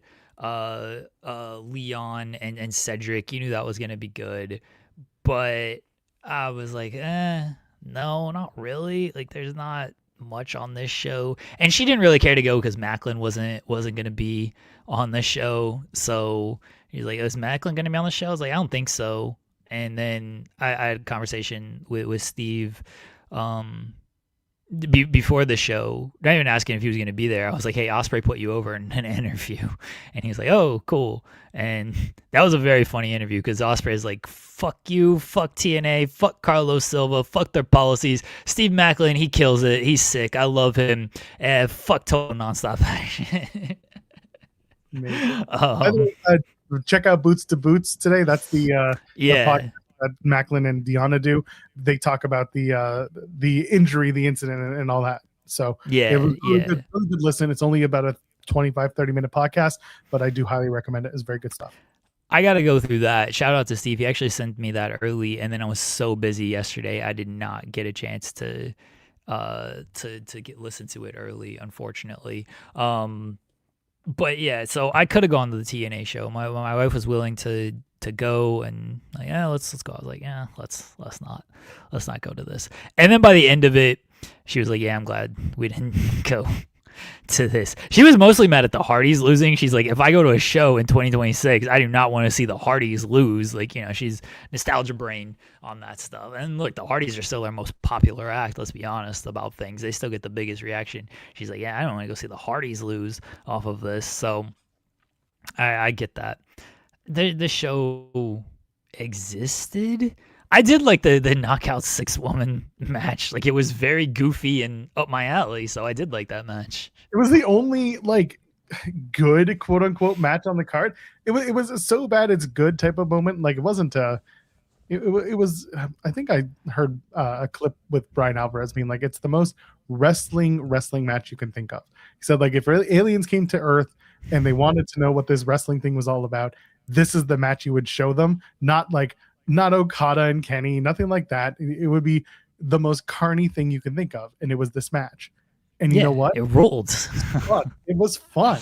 It did everything it was supposed to do. I'm not surprised it went over with the crowd because it was fun and silly and stupid, and the right people won. And my favorite part of the entire knockout 6-woman tag is that after all 3 elegances is pin ODB, Tommy Dreamer picks his spot, and he's just like, yeah, this sucked. Congratulations, you giant loser. You're going into the Hall of Fame. This was so, like, doing the announcement here was so just kind of dumb because it was like, hey, get out of the ring. And I was like, you're just kind of like stepping on this match. And clearly, like, I mean, I don't know, maybe they knew it was coming, but Tommy even said, like, hey, we don't, we like to do the surprises and get like the genuine reaction.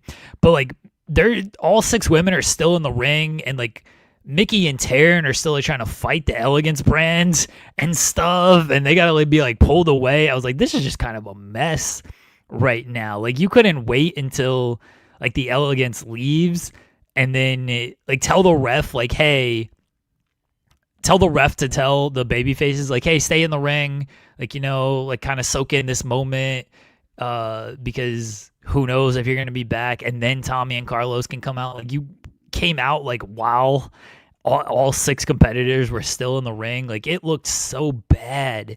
And then Carlos is out there just like being out there. Like, who could possibly care? And the post match stuff sucked, honestly. Like, good on ODB. I'm not trying to like shit on that. Like, it's good on her that she's going into the Hall of Fame, well deserved. But they could have just set this up so much better. Starting to realize more and more that, well, Carlos doesn't know wrestling. Like, he doesn't, and he didn't know wrestling. Ed Nordholm didn't know wrestling, but for some reason they were the heads of these wrestling companies with TNA, and it bit them in the ass. And now it's biting Carlos Silva in the ass because of the way that he is handling the wrestling on TNA and the bookings. I think Tommy is very much in Carlos's ear about stuff, and it's just making things worse. But Tommy gets to babyface himself out of all this, because Tommy gets to go on, his own show afterwards and speak so highly about all this shit that he gets to do and how much he loves the business, blah, blah, blah. And meanwhile, Carlos Silva's out here being like, yeah, I didn't like that Collision was on during our show. Well, this Thursday, Carlos, you're going to hate it even more because it's planned this time. And I got to figure out what the post show is going to look like. I assume it's just going to be what we did last time, whether it's me and SP3 or whatever. Like, Is it live? Is it a live? I think it's a live. No. But because they run concurrent, they're both 8 to 10. Oh, no. Sorry. For me, it's 8 to 10. So we can start the Collision review and do the review and go into the TNA. Collision's not live. Collision's taped on Wednesday. Yeah. And it's going to air on Thursday. So but TNA's not live though. No, the next TNA live episode is in a month. It's May 15th, which was that's why they talked about Leon Slater, who retained the title, the X Division title. They started making reference to him overtaking the number 1 spot. And they said if he does it by May 15th, which is Impact Live in Sacramento, that it could be, that would be the beating the record. So, Jeremy, I know you didn't like me saying it on Friday, but I think I know who the opponent's going to be. Oh, for Leon Slater? Yeah. I think they're going to bring an A double for one shot. Oh, okay. Yeah. Try to build it up to a, you want my record, you got to beat me for it type of thing. Yeah. Which it's not a bad story. I mean, there's at least a history there, but the last person I want to see is Austin Aries cutting a promo in 2026. I don't know. I haven't really seen him wrestle in 2026. He's done stuff with MLW, right? Yeah, he is. So maybe I'll go back and watch and see if he's still any good at this year. I mean, it'll be fine because Leon Slater is great. So I don't think Austin Aries, I mean, maybe he has. Like, I don't feel like he's like he's terrible. He's always been a good wrestler, so I'm sure it'll be like a fine match. But just why? Yeah, well, at least there's a reason for it. Beat my record, you can beat me. There you go. The rest of the show was every match except for 2 had some sort of fuck finish. It was not good. Yeah. Xia Brookside turned on Lane. That ruled. That was hilarious. One thing that I completely forgot about is that they started calling each other best friends at one point. And then I realized when you say best friends, that means you're going to get turned on. And that's exactly what happened. Langley got turned on by Xia Brookside. And they maybe Birthright's going to add another member, but I doubt it because I don't think they're going to do it. I think Afterbirth is just going to be happy that they had a friend there. So there you go. Sure. Ariana Grace retains. The matches were what they were. That ruled the Xia Brookside just friggin' turned on her. The best. I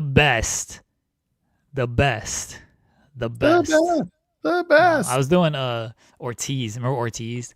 You should say that Ortiz and Santana in AEW. It's like the best. Bernie Kosar actually threw a halfway decent chair shot. I was very concerned that it was not gonna look good, but I was like, you know what? For his age and all he's gone through, the fact that he's probably never done that before, it wasn't terrible. It was good to see Casey Navarro back. That was hell yeah. Yeah, good to see him back. The best was this main event though, when everyone knew Alicia was still siding with the system. Like, this was not some giant swerve that is like, oh my gosh, so shocking. The way they actually did this, with they're in the middle of this main event and Moose has to come out full entrance and be like, look at this video footage I have obtained.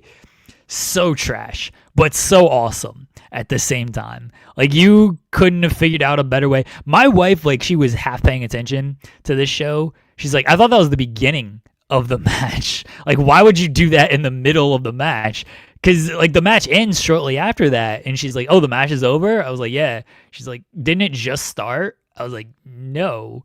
She's like, well, they did that video thing. Wasn't that the beginning of the match? I was like, no, they came out in the middle of the match to interrupt it and do that whole bit. And she's like, oh, that's dumb. So this was hilarious the way they set this up.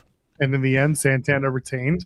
No Nick Nemeth cash in. Whatever happened 3 weeks ago. He turned babyface. I know. Whatever pivots had to happen meant they completely wiped out the call your shot stuff, which is so funny and so stupid, and I love it. So get ready for Nick Nemeth calling his shot eventually as a babyface. Yeah, he's a babyface now, so it's fine. Yes. Okay, yeah. I don't know, man. It just wasn't a good show. It hasn't been a run of good shows. Myers and Bear winning the tag titles. I called that one. A lot of people did, but I thought it was a really good match by Hardy standards. I'm glad that the Hardys are no longer the tag champions because we can just move on and have good tag team matches in TNA using other tag teams. That's my hope. Bring in Sinner and Saint. Let them actually do some matches.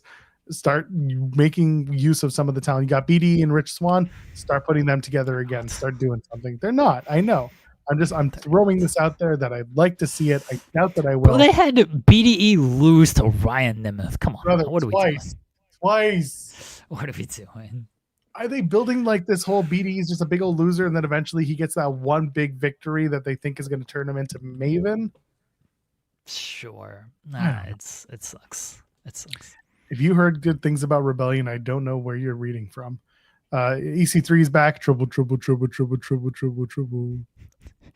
Even he was like EC3, AMC, ECAMC3. He's like, does that make sense? I was like, ooh, this is He did not know what to do. This is something here. This is something. Once again, I will take that victory lap for the dorks who were like, oh, the box. Why are you being so angry about the box? Yeah, once again, the box is, in fact, undefeated. It is a monkey's paw, is what it is. I didn't mind. Like, all right, AC3 is fine. Like, sure, whatever. Like, Yeah, he's talented. people really wanted it. I mean, I don't know if anybody wanted it, but they were in Cleveland, so he runs his show in Cleveland. This is whatever. Yeah. Mustafa Ali is the new international champion, beats Trey Miguel. Trey Miguel busted his knee open in the middle of the match. Yeah, he split his knee. So Yeah, pretty crazy, but he's okay. He got it stitched up and he's good. I don't think he'll miss much time, if any, because they're not live again until the May 15th show. Oh, but they're taping, so hey, whatever. Yeah, they're taping tomorrow. Yeah, they're in Syracuse, New York. Yeah. So we'll keep an eye on those taping results. Try and get LJ to give me the info. Yeah, so here we are.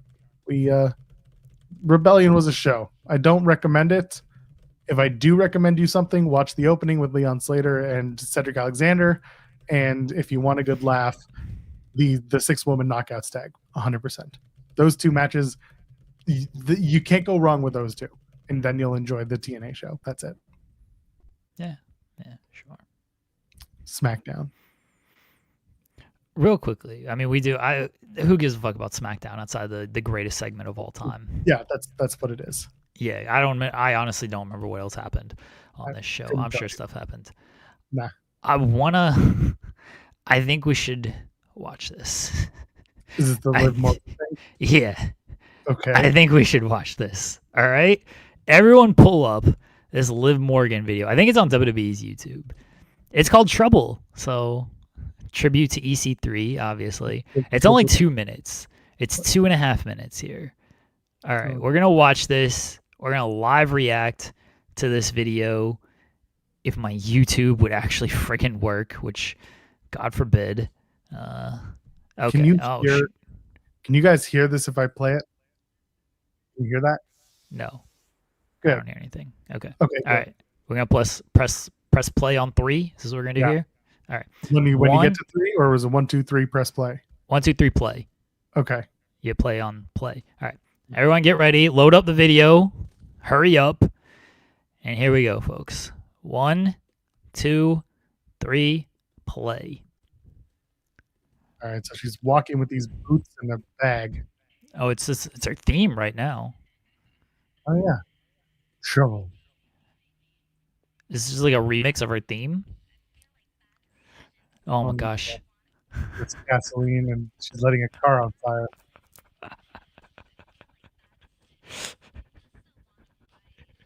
She just wiped out a pool table for no reason.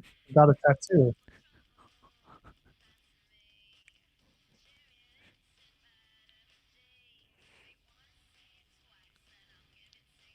Okay. They had once hit twice, and I'll give it to you all night. What is it? You think the tattoo is real? This is not her voice, is it? Auto-corrector, auto-tune is an amazing thing. Auto-correct her voice.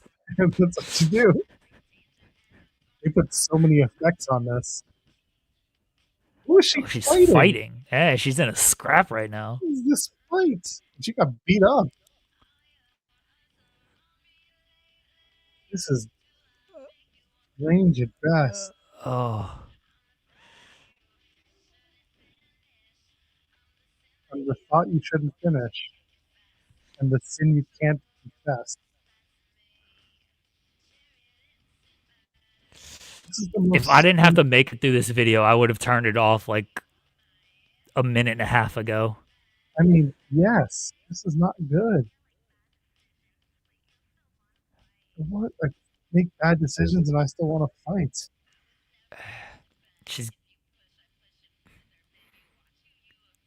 Oh, they're absolutely going to play it on Raw. I was made in your mouth. I'm pretty sure that's not how biology works.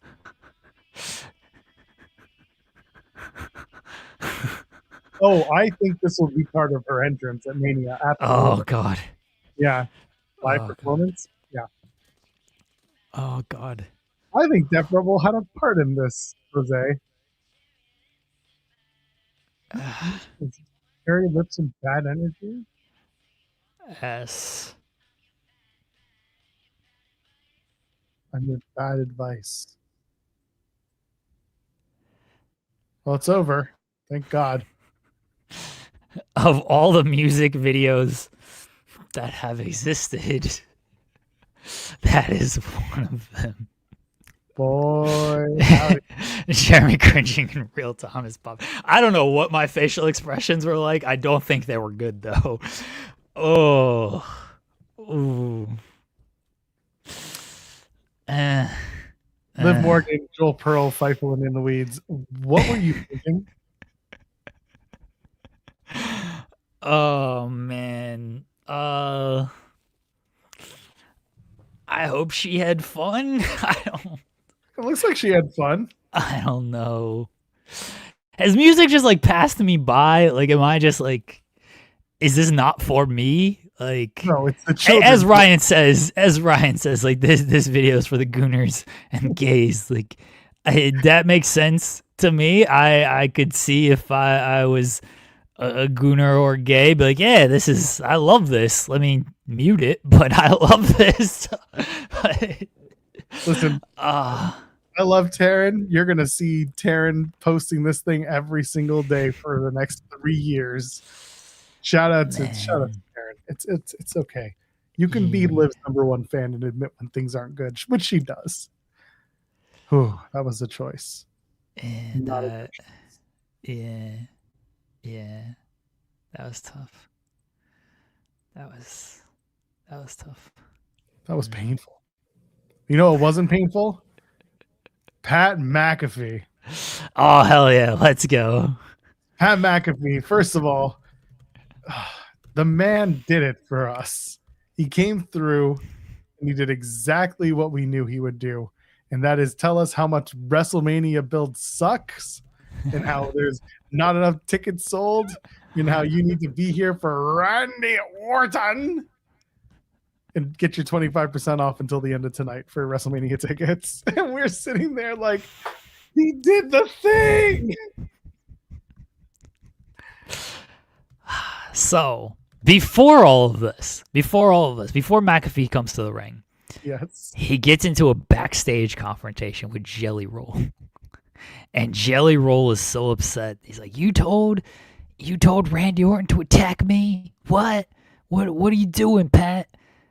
Oh my gosh, the acting in this was so amazing. And then Nick Aldis has to be like, you can't touch him, you can't hurt him, and Jelly Roll like, I don't actually work here. I can do whatever I want. But yeah, knock his ass out, Jelly Roll. And then McAfee's doing his goof walk and look with his sunglasses on and everything. It's so horribly awesome. And then we get to the in-ring stuff. And McAfee throws shots at CM Punk, which I actually thought were like, you know what? Fair. Talking about CM Punk and, you know, when you get that, you cash them merch checks, where do they go? Do they go to the needy families and everything? Which is what I talked about on Friday and why I did not like the Punk promo, because he was saying how much money he has while simultaneously saying lower the ticket prices. So he is literally robbing from Peter to pay Paul. It is the same bullshit. And I was kind of glad that they brought it up because it was true. And he's like, nah, it goes to the I'm Sorry Saudi Fund. And I'm like, yeah, you're building this Pat McAfee CM Punk match. Can't wait for that one. And then he goes into his dumb announcement. And it rules. Because first he's like, I called Ram trucks. I was like, are they going to like give away a Ram truck? Is that like the announcement? Which would have been even more hilarious if that's what they decided to do. He probably will either way. But it wasn't lost on me, by the way, that he showed up the first week in like this brand new, cleaned up, super well niced out Ram truck. And I'm like, oh yeah, that's right. The sponsors gave him a ride for a week. And then he showed up again in like this beautiful, polished up blue Ram truck. I'm like, I see the pattern. Wait, I get it. Yeah, it rules. That I thought maybe they will still give away a Ram truck. Remember, like they gave away the house for In Your House. I hope that Oh, that's what they do. They just give away a Ram truck at WrestleMania. But you gotta be like in the arena. So buy your tickets to maybe get a Ram truck because they can't give it away to the people watching at home. You gotta buy it. So yeah, so I think they did give away the Slim Jim car, maybe. Update on Taryn.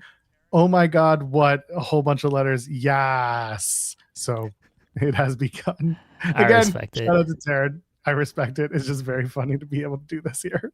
I respect it. You know, stand. You gotta stand. Yeah, I got. They're tight. I get it. It's okay. Yeah. All right. So McAfee goes, I called Ram trucks, and guess what, everybody? 25% off WrestleMania tickets, but only WrestleMania Saturday, because WrestleMania Sunday, who cares about that lineup? It's ass, he said. It is ass. So you can only get your tickets for WrestleMania Saturday, 25% off, now through Raw. So less than 12 hours remaining on this deal, everyone. But only Saturday until CM Punk comes out tonight and is like, I called Dude Wipes, and they're giving 30% off for WrestleMania Sunday tickets because the WrestleMania Saturday lineup is ass. And if you want your ass wiped, use Dude Wipes. Dude Wipes 30 for 30% off Dude Wipes and WrestleMania Sunday tickets. And then I came and spoke to Mountain Dew, and we are teaming up with Code Black. Aleister Black? The Aleister Black Mountain Dew tribute you've always wanted. So if you use the code BLACK at checkout. Black Dew?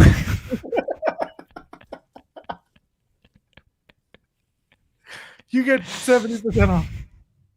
But also we charge you extra tax. This shit is so... Okay, hold on. There is no promo code. How could it add to it? Yeah, I don't think there is a promo code. I thought, hold on, let's look. They just flashed the prices for the weekend. Yeah, hold on. Let me look and just see. Let's go. Yeah. Let's try to buy WrestleMania tickets because they're still available, everybody. You can still get tickets. They are not selling very well, so you can still buy your tickets. It's amazing that he does this whole thing when Saturday was at like 40,000 and Sunday was at 42,000. It's not like there was this huge discrepancy. This is Hall of Fame. I don't want Hall of Fame tickets. Nobody wants Hall of Fame. Stop it. I don't want the Hall of Fame tickets. Okay. All right, so WrestleMania, yeah, whatever. All right, so if I click, so these tickets are $164 for nosebleed, but, $164 for nosebleed doesn't seem that bad. If I click this, I just want one ticket. Yeah, it's just WrestleMania Saturday, 25% off. There is no code. It's there. You just buy it. And then what do I got to win, like a package for this? What the I just want the ticket for Sunday. What is all of this? Does the package include WWE World stuff? Oh no, I was looking at the wrong thing. Sorry, my bad. So yeah, if I go to WrestleMania Sunday, I wonder if they're just doing 25% off on these two, and you just don't know about it. They are. Yeah. It'd be very funny. Then Pat comes out the following week and be like, "I gave you guys this great deal on 25% off, and you used it for Sunday." No, it's not 25% off. So yeah, there is no code. It will be. Yeah. Punk will come out and Roman will come out, and then it'll be use promo code Punk or Roman for 35% off or some shit. Yeah, there is no code though. It's just there. You go to Ticketmaster and you just get the 25% off. So I don't know what people are talking about with this code stuff. I feel like someone was doing a bit for Brian, but he was as well last night. This is so funny. So funny that the WrestleMania build is this show sucks. We can't sell tickets. Please buy our tickets. And they're using Pat McAfee to do it.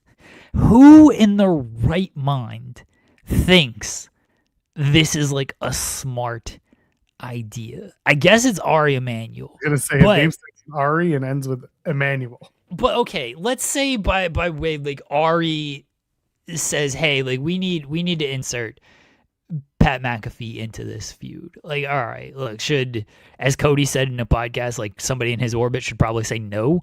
But let's say that this is what they want to do. Fine. Like, this is the material you're going with is, hey, go out there and just bury the entire card. Look, maybe it's true that McAfee doesn't have a script and he's just going out there and say, at that case, like, you got to rein him in and be like, maybe you shouldn't just bury the entire card. Like, maybe we should come up with something a little bit better than that. You either got to write something better because you've been forced to add him into the show. You got your 80 writers, give him some better material, or you got to rein him in when he starts talking about this stuff and be like, no, we're not going to go this direction with things. The worst thing you can do is, here's Pat McAfee, he's been inserted to this. Go out there and say what you want. Pat's not smart. Like, he's gonna go out there and he's probably is gonna say what he wants. He's like, what's gonna generate heat, brother? Oh, I can just bury everything and that'll get people mad at me. It's like, yeah, that's true, but you're not burying everything in the right way here. But it's so funny that this is the build to WrestleMania. Allegedly, Becky Lynch has a big announcement today. WrestleMania tickets are going to be 35% off. Oh, does she? Where's this at? No. She allegedly, this is one of the engagement accounts says Becky Lynch has a big announcement later today. I'm trying to find where. Yeah, where did she like tweet this or Instagram this? That's she did tweet it. She just said big announcement later on today. Okay. Oh God, I hope that it's like 35% off. Everyone's gonna start giving money off. Oh my God. Is she on night 1 or night 2? I don't remember. I think she's on night 2. Okay, well there she can announce that tickets are 35% off because she won the title at WrestleMania 35. She main evented WrestleMania 35. So to celebrate Becky Lynch being the greatest of all time, and it's not just her saying it, everybody, she's on night 1, by the way. It's not just her saying it, it's everybody saying it. Well, now I don't know, her doing a promo for night 2 doesn't make quite as much sense. But no, do it anyway. Yeah, sure. I pulled the strings and I got moved to night 2, so I'm going to give you a promo code to get more tickets for night 2. I mean, maybe you just swap out that with Jade and Rhea for that. Who knows? But oh man, this is so horribly awesome. This whole build is so bad, yet absolutely rules. Like the funniest part about this is like they're not even doing like terrible. You can like they lie all the time and just say like, yeah, we sold 80,000 tickets even though it was like 60. Like it's very easy to just like lie and be like, yeah, we're at 50,000, but great tickets are still available. And people will look at it and be like, oh, okay, tickets are still available. I want to go. Like the fact that they are actively sabotaging this is hilarious to me. They are going to give you the inflated number this year, like they do every year. And then Brandon Thurston will get the turnstile count, whatever the proper numbers are. And then we have the same discussion every year. Who cares? Sure. But of course they're going to do that. The difference between this year and previous years is like they literally ran this venue last year and they said 60,000 last year. So you can't come back with 60,000 again this year when you've spent your entire build saying we can't sell tickets. And then, I mean, I guess you can and be like, hey, look, it worked. Look, everybody, we ended up selling more tickets than we did last year because we talked about how we couldn't sell tickets. Like, that's the problem here. But you could still say, hey, tickets are moving well, but they're still available. Go get them. And then you just announce maybe a number that's a little below last year. But they always want to announce a bigger number. The problem is you can't announce a bigger number in the same venue that you ran last year. Like, people are kind of hip to it at that point. Does The Rock show up tonight? Like, already had to be making more phone calls of, all right, get Dwayne, what you doing? Austin's going to be in Vegas. They going to advertise him for something? At this point, they're just going to bring it. What can they get Brady? Can they get Mark Wahlberg? Can they get Vin Diesel? I don't know who else is around here, but like just anybody at this point. They gotta find someone to get these tickets. It's not a good build. Tonight's Raw has segments. That's it. Those who are asking, they're Golden One Center, Sacramento. Roman Reigns responds to CM Punk. CM Punk will be on the show as well. Brock Lesnar, Obafemi will appear. Seth Rollins and Gunther will appear. Because wrestling doesn't matter in WWE. It doesn't matter. Things just happen. And it's not, I don't know. I don't expect much from Raw. I'm probably going to be asleep if I'm lucky. But man, just an incredible turn of events. The McAfee stuff, like, rules. Said it once, said it a billion times. God forbid you take the two stories of the four guys who have an incredible amount of experience together in each other's orbits, and you can't tell a story based on their history. Instead, you got to tell the story of, LOL, you're poor and so are we. Please buy our tickets at a discounted rate now because nothing's working and we need to figure things out. And it's not like this company's gone bankrupt. It's not like WWE or TKO is anywhere near the bankruptcy line. And that's what makes it even more funny, is because they're doing, like, everyone's pitching them as WCW 2000, or that they're just every single independent or just moderately owned wrestling company. They're saying like it's just like what they used to do before they all went out of business. Just throw the most random shit at the wall and hope something sticks. And this is one of those things for WWE. It's crazy. That's why I love this, because WCW 2000 is hilarious. It is. But this is charmingly hilarious. Like, it is bad, but like it's so funny in how bad it is. It's not bad and boring. Raindrops, drop tops. Shit is bad and boring. It's so much better than that. It's hilariously awful to just insert Pat McAfee into all of this. And he's now the big draw of WrestleMania rules. God, it's going to open up with him doing his theme song, and it's not going to be good. No, it's going to be awesome. Put himself on commentary. Hell yeah, he should. He should do all of this. He should be commentating for the entire show. He's obviously going to be involved in the main event. The funniest part of this segment, though, was Jelly Roll being laid out backstage and Randy taking this man and just dragging him through the backstage and onto the ramp. Just dragging Jelly Roll was so funny to me. And McAfee, to his credit, him doing the Mizdow, like imitating the uppercuts, that shit was funny too. That popped me. Oh, it's so stupid, and I love it. I think McAfee's like legitimately like a fine entertainer, and like there's a role for him in all of this. It just isn't in the main event saying how the company sucks and we can't sell tickets. That's probably not the best use of Pat McAfee, but it's funny to me. That's all that matters.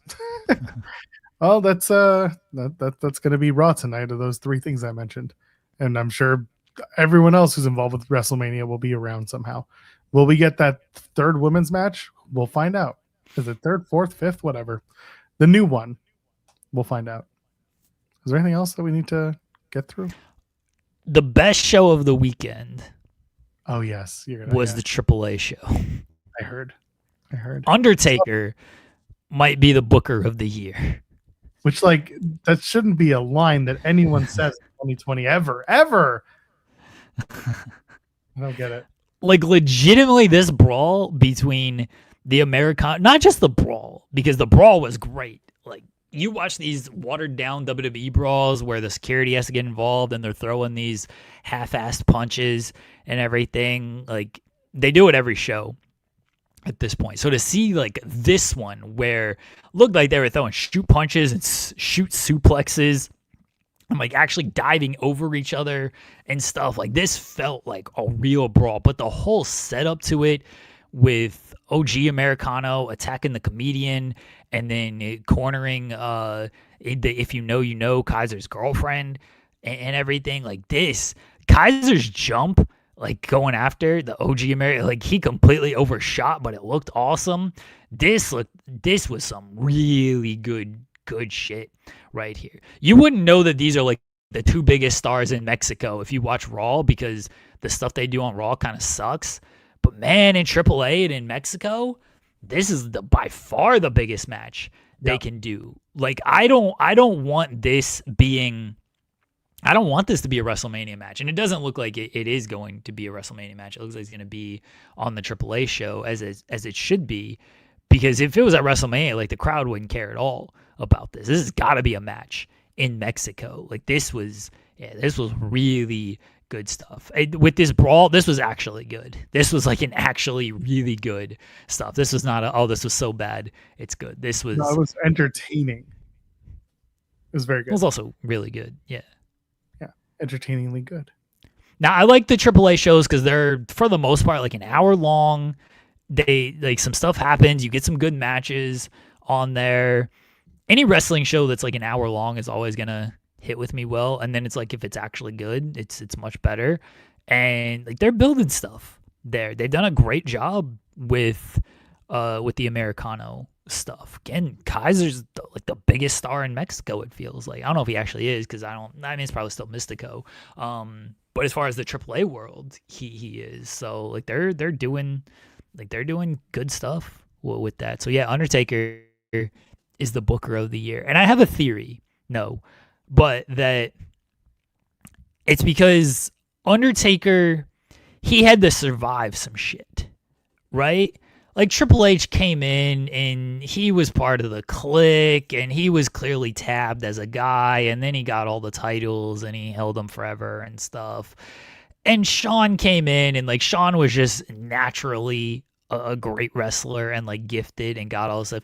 Undertaker got saddled with like a death gimmick, literally, and somehow made that shit work for like 30 years. So like he kind of knows what works, because he knows of like, yeah, I've had to do this. Like Undertaker was a good athlete. He played basketball and everything, but he wasn't like handed. I mean, he was pushed pretty heavily, but that's a gimmick that should have died off in like a year or two. And he somehow just kept connecting, kept making it work. And he had to go through some bullshit too. Like Triple H, okay, you did the hog pin match, big deal. Shawn, he was always at like the near the top of the card, unless he was in a tag team and stuff, but he was there. Undertaker had to face the fake Taker. He had to face Giant Gonzalez. He had to face Mabel, and all Mabel was over at that time. He had to like get like shooting fire. Even like the Kane storyline on the surface was some bullshit. It's like, wait a second, I set fire to my brother's house and killed my mom and Paul. Like that's some bullshit right there, right? Like Taker he's been through some shit, so he's like, yeah, I know how to like make this actually work. That's my theory on why the Undertaker is the best booker of the three. I will accept it. Mostly because I'm half awake at this point. I know you're tired and you're ready to end. I am. I'm ready. It was a long weekend, Joel. There was a lot to cover. I appreciate you hanging in here. I promised I would be here. I'm glad that I stayed. I will never do a cross-country trip like this again unless I. Yeah, that was dumb, but good on you. Had to prove that I could still hang with the young fish, even though there were no young fish in Vancouver. Nah, we're all washed, man. We're all washed. I'm so tired. Anyway, SP3 and Jeremy tomorrow. Let's do the things now. Do you have a moment of the weekend, Joel? Oh, man. I didn't think about this, even though I had to think about this. My moment of the weekend was watching, honestly, this is going to sound crazy. It was watching the Cage and Cope versus FTR match from the view of all of the fans in Vancouver who were really excited for the possibility of Cage and Cope capturing the tag titles and just the reaction, the actual like the fan reaction of something that everyone was so sure was going to happen, not happening. And to me, that was a moment. That and John Moxley selling like a mother, you know what? That was good stuff. But yeah, definitely that tag title match got a lot of people thinking, a lot of people talking. I liked it. My fake moments of the weekend is the Americano brawls and the tag team match between the Bucks, Okada, and Takeshita. But the real moment of the weekend is Pat McAfee's big announcement being 25% off WrestleMania Saturday, just Saturday tickets, because you only want Randy Orton. WrestleMania Saturday tickets because WrestleMania Sunday sucks ass. Yes, he says. And Cody's going to suck Triple H's ass. That's a thing as well. Yeah, that was the thing that they said. I was very confused. There were a lot of things. Oh, look who's here. He's going to make sure this show doesn't end, so Joel has to stick around longer. Why don't I get to go to sleep? Is he coming? Hi, Sean. Hi, Sean. How are you? I'm good. How are you? You know, I can add myself. I don't need anybody else to do it. You were just dragging. I didn't know if you were gonna actually be here. You know, we want to make sure we said hi. Well, I mean, I was trying to make sure my speakers were on. Oh. Well, that's fine. I don't need your speakers. Anywho, head off to Las Vegas tomorrow. Yeah, it's gonna be a good week. Hope so. I'm sure it will be. Oh, Circa Mania has added an El Grande Americano meet and greet. Oh, hell yeah. Oh, which one will it be? I mean, I had said on the Q&A, I'm like, if you're Chad Gable at this point, you're like, it's yours, buddy. Like, oh, yeah. He's got to. Yeah. He's got to lose it that is, match. And no, I've not watched the Liv Morgan video yet. I'm going to. We did a live watch of that one. How was it? It's a music video. There is there's music and it's a video. Yeah, it's definitely a music video. I have a lot of questions about production, but we will leave that for another day. Well, I'm headed out to Las Vegas tomorrow. I'll be at Circa Las Vegas. Wednesday, 7 to 10, I am at Naomi Rosenblum's free art show at Circa. If you all show up there, you can come up, ask me about scoops, whatever. I'll tell you about them. But check that out. Incredibly talented artist. We did an interview with her recently that did absolute numbers. Also did a bunch of comments under her clip of people accusing me of being on coke, which was very funny. To get a phone call saying, yo, who are these freaks? Listen, she's been around some pretty hated people in the wrestling industry. So the fact that caused alarm bells for her was kind of funny to me. But Thursday, you got the Chris Van Vliet live show with Maven. Friday, Denise has Shotzi, Mackenzie Mitchell, and CJ Perry. And I might crash it as well. As you should. There you go. Damn, somebody said Liv's video makes Rebecca Black's Friday look like Aha's Take on Me. Oh, damn. they're not wrong. Well, I mean, I will say this.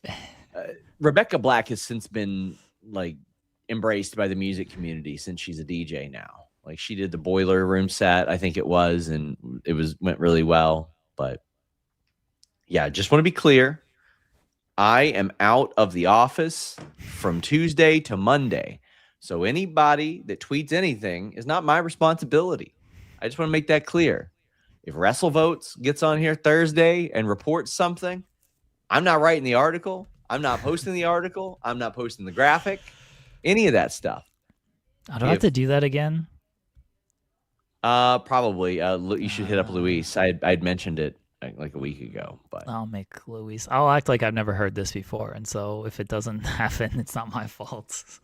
I'm gonna be so busy this week. I will still have scoops over there. I still will be over there. I'll be in the Discord, all that good stuff. We had a lot of scoops on Dynasty. For all the Sean Ross Sapp doesn't spoil AEW stuff, we certainly had Kyle O'Reilly coming back. We certainly had MJF and Darby as our lock picks. I had Tekla as a lock pick as well. Tekla, who I have officially deemed my favorite performer in AEW at this point. Fair. because she just hits people really hard and doesn't sell, and I appreciate that. But yeah. Also, List and Your Girl is back. Myself and Denise today at 2 on the hump. Gentlemen, I am going to go eat my walk-in tacos from Cookout for my cheat day. Oh, nice. Bless. Nice. I'm going to cook out forever. I miss it. Goodbye. Safe travel, Sean. And they never saw him again. He's going to be dead this week. Brother. He really is. Again, speaking from experience, it's not fun. But you know what? I said this earlier when we were talking about Mania Week, and the one thing that I regret was trying to do the WWE stuff that wasn't press junket. That wasn't just press junket. So like, I wish I had spent more time. I wish I didn't go to Mania. I'll put it like that. I wish I didn't go to Mania in the stadium, although the food was great. That was probably the only redeeming quality, because I ate like garbage that week trying to save a buck. But no, I wish I had gone to Stadium Swim. I wish that I had just taken some time and just paced it out better. So yeah, I ain't going to Vegas. No, thank you. I've done enough time on planes for the next little while. Yeah, a couple of people asked me if I was going to be in Vegas. I was like, no. Ain't our way. No. Yeah, No, my usage is better off at home covering everything. Like, again, if I go to this stuff, I don't want to work. I just want to go. I want to go to the shows that I want to go to and hang out with the people that I want to see, and that be it. Like, I don't want to feel like, oh, can we do an interview? Oh, let me record this to send it to our team and all this. I don't want to do any of that. I just want to go and like have a good time, not work. I do enough work. I don't want to do more work. Yep, I get it. Again, there will be a time when I try this again and do it differently and hopefully better. But Sean will have fun. He will be exhausted as he will. The beds at Circa are very comfortable, and I'm not just saying that because they put me up last year. They are legitimately comfortable, so it'll be good for him and anyone who's out there. So have fun, be safe Mania Week if you're traveling out that way, and if anyone wants you to do something nefarious, make sure that they're not a cop first. Which one of you is going to Minneapolis for SummerSlam? Rob Wilkins? I don't know. Yeah, again, I don't go to these shows unless I'm just going as a fan. I don't want to work on these shows. And I've committed to Canada only until post midterms, and even further than that. So as long as there's stuff running in the Canadian side of things, which there are plenty, then I will probably do it. TNA is running Brampton in August, and I will go if I'm welcome there.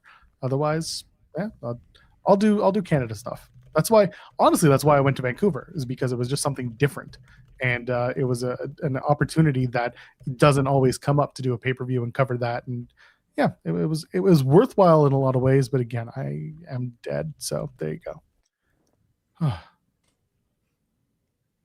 Results of our poll question here. Yes. Put it back up on screen. Moments of the weekend for the chat.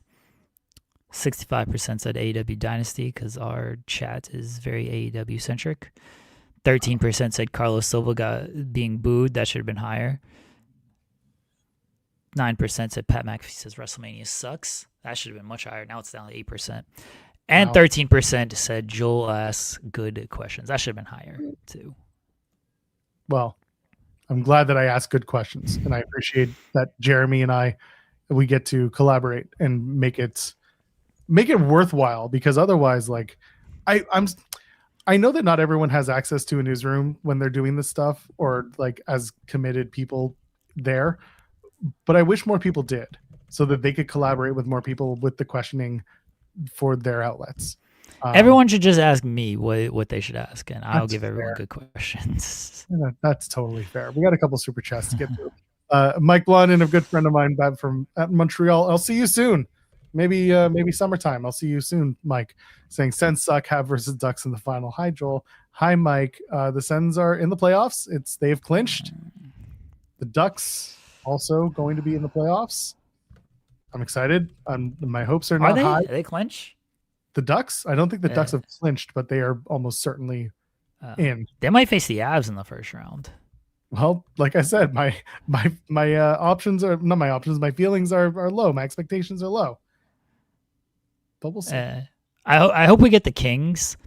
Shout out to the Denver Nuggets B squad for coming through and beating the Spurs last night to put the Nuggets and the Spurs on the same side of the bracket. That's very helpful for my Thunder. I appreciated that.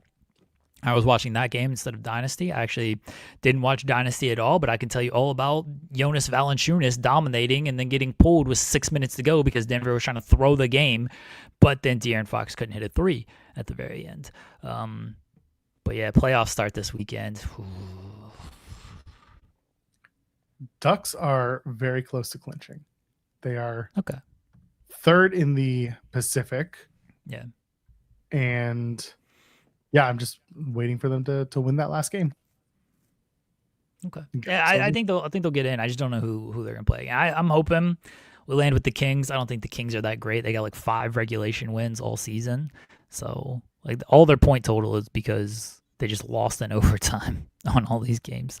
So I hope that's who we get to play, but we shall see. I'm glad the Penguins made it. It's always fun seeing Sidney Crosby in the playoffs, and who knows how much longer we're going to see Sidney Crosby in the playoffs. So I'm cool with. I like that the Penguins are in it. The East will be fun. I mean, the NHL playoffs are always very fun. I'm going to be a miserable wreck. That'll be fine. Glassdoor Gamer asks, Joel, are you going to cover MLP? Done with LOL TNA. I need to speak to MLP because I don't know. I know a bunch of people who are there working, but I don't know who to speak to about getting some media stuff going. So I will look into message that. Scott, aren't you like? Isn't he my dad? Like your dad? Yeah. I know it doesn't work that way. Unfortunately, Dad doesn't always pick up the phone. So maybe I'll figure it out. I got people I can ask. I don't know. I don't know if I'll ever be truly done with TNA. It all depends on who pays me first. In which I mean, I cover TNA for the website. TNA doesn't pay me. I get paid by Fightful to cover TNA, and I take that job seriously, even though TNA doesn't take itself seriously. So as long as I get paid by Fightful to cover TNA, I will continue doing it. If they say we want you to do MLP, then I will cover MLP in such a way. But for now, I'm excited for MLP. I just don't know what their reach is going to look like at first. They got a few months to really ramp up and get the word out that they're doing this stuff on TSN. Okay. Yeah, true. What's the last thing? What did we accomplish? What did we accomplish today, Joel? We talked about way too much wrestling on way too little sleep. And if you want a great deal, I've got one for you. If you use the code ITW better than Busted Open, you get 100% off the best morning show in all of professional wrestling. And that is this show right here. And what is it 100% off of? Off of a great time. Go get it right now. ITW is better than Busted Open. That's the promo code. Unless I drop the is the first time I said it, at which point it's that one. Again, very sleep deprived, but we did it.